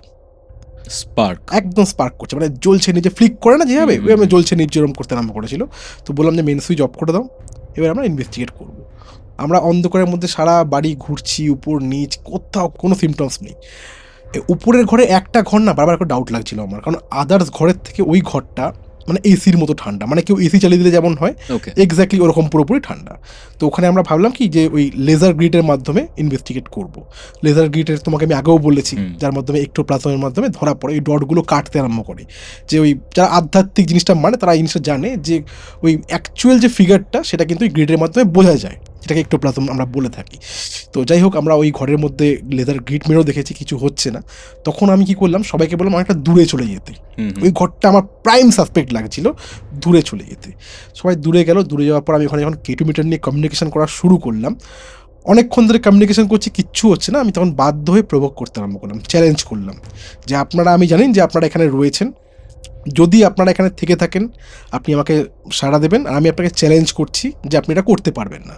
আমি তাহলে ধরে নেবো যে আপনাদের কোনো অস্তিত্ব নেই এই বাড়িটার মধ্যে। আমার বলার কিছুক্ষণের মধ্যেই সেখান থেকে রেসপন্ড আসতে আরম্ভ করলো। আর রেসপন্ড আস্তে আস্তে এমন হয়েছিল যে একটা সময়ের পর একটা ছোটো মানে মানে ঘরের দুখানা ঘরের মাঝখানে একটা ছোটো উইন্ডো ছিল, ফাঁকা উইন্ডো ছিল। ওই উইন্ডোর বাইরে থেকে আমার ক্যামেরা করা হচ্ছিল, ওই ক্যামেরা পুরো ব্ল্যাঙ্ক হয়ে গেছিলো। মানে এমন কেউ ছিল সে আমাকে পুরো গার্ড করে দাঁড়িয়েছিল। আমরা এটা পরে ক্যালকুলেশন করে বুঝতে পেরেছি। আর কিছু আওয়াজ এসছে, কুকুরের আওয়াজ কিছু এসছে, তার সঙ্গে না মানে খুব করুণ সুরে কিছু কান্না বা শীষ মারার একটা আওয়াজ, ওটা কিন্তু ভিডিওর মধ্যে স্পষ্ট এসছে। তো ওখানে কমিউনিকেশন করতে করতে একটা জিনিস বুঝতে পারলাম যে ও ক্রমাগত মুভ করছে। K2 মিটারের সামনে কখনো রয়েছে, একবার সব কটা লাইট জ্বালাচ্ছে, ব্লিঙ্ক করে নেভে যাচ্ছে, তারপর আমাকে বারবার করে পিছন থেকে বলছে তোমাকে ক্যামেরা দেখা যাচ্ছে না। আমি দুটো দিক ঘুরি দেখছি, দুজনেই মনে হচ্ছে দুখানা জায়গায় দাঁড়িয়ে রয়েছে, মানে দুদিকে দুটো কর্নার, মানে সামনে একটা সোফা পড়ে রয়েছে, দুদিকে দুজন দাঁড়িয়ে রয়েছে, দুদিকে সিগন্যাল সুপার হাই। ওই দুদিকে কিন্তু আমরা দুখানা সিগন্যাল পেয়েছিলাম। ওই রাত্রি তখন করা হয় 3:15-20 বাজে, মানে মিড নাইটে আমরা কিন্তু দুখানা সিগন্যাল পেয়েছিলাম। এইবার আমি একটা জিনিস খেয়াল করলাম, আমাদের টিমে জিয়া নামে একজন ক্যামেরা পার্সন ছিলেন ওখানে, ওর কিন্তু গলার সাউন্ড চেঞ্জ হচ্ছে। গলার সাউন্ড চেঞ্জ আমি ওখানে বলেওছি যে আর ইউ ওকে, ও বলছে হ্যাঁ আমি ঠিক আছি, কিন্তু আমার মনে হচ্ছিল ঠিক নেই। কিন্তু সব থেকে একটা অদ্ভুত ব্যাপার, ভিডিও যখন বাড়িতে এসে আমি অ্যানালাইসিস করছি, ভিডিওর মধ্যে একটা জায়গাতে রয়েছে যেরকম মানে লাইট অফ হওয়ার পর আমি হেঁটে যাচ্ছি, আমি ওদেরকে বললাম যে আমি একটা ঘরে যাচ্ছি, তোরা এই ঘরে থাকবি। ওইটা ভিডিওতে হয়ইনি, ওই সিকোয়েন্সটা আসেইনি। মানে আমি কখনো ওই বাড়িটা থেকে একা ঘরে থাকিনি, কিন্তু ভিডিওর মধ্যে স্পষ্ট এসছে আমি ওদেরকে বলছি তোরা এই ঘরে থাকবি, আমি ওই ঘরে। আমি শুধু একা নয়, যে ছিলেন বাড়িতে, যে দেখাশোনা করতো, যে কেয়ারটেকার আমাদের সঙ্গে ছিলেন, ল্যান্ডলর্ড আসেনি, বলেছে আমি পারবো না, ওই বাড়িটাতে আমি একা থাকতে পারবো না, তোমার সঙ্গে যেতেও পারবো না, আমি একা থাকতে তো দূরের কথা তোমাদের সঙ্গে যেতে পারবো না। যে আমাদের সঙ্গে ঘুরছিল সে পর্যন্ত জানে যে আমি ওই ঘরটাতে একা থাকিনি, কিন্তু ভিডিওর মধ্যে এসছে যে ওই ঘরটার মধ্যে আমি ঢুকছি, আমি ওদেরকে বলছি। আমার তখন পুরোপুরি খুব সিরিয়াস মুড, আমি ইনভেস্টিগেশন করি, খুব হাসি ঠাট্টা করি, সিরিয়াস থেকে ঠিক আছে, কিন্তু ওইখানে সবাই আমার টিমমেটসও বলছে যে তোমার মধ্যে না একটা অদ্ভুত পরিবর্তন দেখা যাচ্ছিল। আর যেই ভিডিওর মধ্যে একটা জিনিসটা করোনি সেটাই ভিডিও ফুটেজে এসছে, আমি ওটা যাইনি কৌস্তব, জাস্ট ট্রাস্ট মি। আমি ওই বাড়িটাতে আমার সত্যি ভয় লাগছিল একটা কারণে, যে বাড়িটা এতটা ফাঁকা না, আমি একা ঘরে থাকতে পারছিলাম না সত্যি বলতে। আমি সবার সাথেই ঘুরছিলাম, ইভেন আমি ভিডিওর মধ্যে ইনস্ট্রাকশনও দিচ্ছিলাম যে এবার থেকে আমরা কিন্তু কেউ আলাদা হব না, সবাই আমরা একসাথে ঘুরবো। এবং ভিডিওর মধ্যে ওখানে উঠেছে যে আমি বলছি ওইখানে যে এবার থেকে আমরা আলাদা হয়ে যাব, তোমরা এই ঘরে থাকবে, আমি ওই ঘরে থাকবো। এইটা আমি করিনি। আমি ওই ভিডিওটাতে মানে ওই ইনভেস্টিগেশনে আমি একা ঘরে থাকিনি, কিন্তু দেখা যাচ্ছে যে ওরা লেফট সাইডে ঘরে, রাইট সাইডে ঘরে গেল, আমি লেফট সাইডে ঘরে ঢুকে গেলাম। এটা ভিডিওর মধ্যে এসছে। মানে হিসাব মতো আমি বুঝতে পারছিলাম যে তারপর মানে ওই বাড়িটা থেকে ঘুরে আসার পর না আমার স্বভাব চরিত্রের মধ্যে একটুখানি চেঞ্জেস এসেছিলো। তুমি যে ল্যান্ডলর্ডের কথা বললে, এই কি সেই ল্যান্ডলর্ড? না না না না, এই কিনেছে প্রপার্টিটা, নতুন কিনেছে? নতুন কিনেছে প্রপার্টিটা, But কিনে উনি, কেসটা আগে হয়েছে। হ্যাঁ ওখানে একটা ল্যাব তৈরি করেছিল ওখানে ওনারা, ওই ল্যাবটা করে উনি চালানোর চেষ্টা করেছিল, কিন্তু ওয়ার্কাররা থাকতে পারছে না সন্ধ্যের পর থেকে। তো আমাদের ডাকা হয়েছিল একটাই কারণে, যে আমরা সাইন্টিফিক্যালি জিনিসটা জানতে চাইছি যে এই বাড়িতে কি আদৌ কিছু রয়েছে নাকি আমাদের লোক মুখে প্রচলিত যে ওরা ফালতু ভয় পাচ্ছে। কিন্তু বাড়িটার মধ্যে দুটো এন্টিটি রয়েছে, সেটা পুরো প্রমাণ হয়েছে ওইখানে এর মধ্যে। কিন্তু সব থেকে অদ্ভুত ব্যাপার, যেটা আমি এই এতদিনের এত বছরের এক্সপিরিয়েন্সে, যে আমি ঘরটাতে ঢুকিনি, কিন্তু ভিডিওর মধ্যে স্পষ্ট এসছে। ওই ভিডিওটা যারা যারা দেখেছে তারা বুঝতে পারবে, আমার মুখের মানে পোর্শনটা পুরো চেঞ্জ হয়ে গেছিলো, ফুল চেঞ্জ। মানে আমি ওরকম অত সিরিয়াস থাকি না, কারোর সঙ্গে কথা বলছি না। ইভেন রাজেন যিনি আছেন, যিনি বডি বিল্ডার আমাদের টিমে রয়েছে একজন, ওনাকে ধাক্কা মেরে সরিয়ে দিয়েছি আমি, ও আমার সাথেই এসেছিলো। কাউকে আমি আমার ঘাড়ে মানে ধারে কাছে ঘেঁচতে দিইনি, এমন অবস্থা হয়েছে। মানে আমার ওখানে পুরো মুড চেঞ্জ, আমার সবসময় রাগ হয়ে যাচ্ছে ওইখান থেকে। কেউ সামনে আসলে আমি ধাক্কা মেরে সরিয়ে দিচ্ছি, তুই যা ক্যামেরার সামনে থেকে, এরকমভাবে বলছি। ইভেন ওই ঘরটা, যেই ঘরটাতে আমি ঢুকেছি, ওদেরকে বললাম, ভিডিওর মধ্যে রয়েছে না যে তোমরা এই ঘরে, আমি ওই ঘরে, ওটা আমি ছিলাম না, আমি নই, কারণ আমি সবসময় ওদের সঙ্গেই ছিলাম, ওদের সঙ্গেই ছিলাম। মানে আমি একই ঘরের মধ্যে ছিলাম, একটা ঘরের মধ্যেই ছিলাম, যে ঘর থেকে ওরা আমাকে দেখতে পাচ্ছিল, আমি আলাদা কোনো রুমে ছিলাম না। তাহলে ওটা কি আসলো ভিডিওর মধ্যে? মানে খুবই পিকুলিয়ার ব্যাপারটা, সিরিয়াস, খুবই পিকুলিয়ার। মানে এমন কোনো কিছু ফুটেজ, যে ফুটেজটা অ্যাকচুয়ালি এক্সিস্টই হয়তো করেনি, সেটা এসছে। ইভেন ওই বাড়িতে শোনা গেছিল যে মেয়েটা বেশি অ্যাক্টিভ। উনি যে ছিল কেয়ারটেকার, উনি বলেছিল যে একজন তান্ত্রিক এসেছিলেন ওই বাড়িটাতে, উনি দেয়ালে কিছু স্ক্র্যাচেস পেয়েছে, আর বলেছে সন্ধ্যেবেলা 5টার পর থেকে কোনো মেয়ে বা ছেলে উপরে ঘরে যাবে না, ছেলেরাও যাবে না। আর অ্যাকচুয়ালি এই বাড়িতে দুটো স্পিরিট রয়েছে, তার মধ্যে ফিমেল স্পিরিট যেটা রয়েছে সেটা বেশি active rather than male spirit. বুঝতে পারছো? এই ভিডিওটা অলরেডি রয়েছে, অনেকে দেখেছে ভিডিওটা, আরেকবার দেখলে বুঝতে পারবে। মারাত্মক কিছু শেয়ার করলে আসবে, অ্যাকচুয়ালি মারাত্মক কিছু। থ্যাংক ইউ সূর্য, কৌস্তব আড্ডাতে আসার জন্য। খুব তাড়াতাড়ি আবার দেখা হচ্ছে কোনো একটা কেস স্টাডি নিয়ে, কোনো একটা ইনভেস্টিগেশনের ঘটনা নিয়ে। Take care. Thank you so much.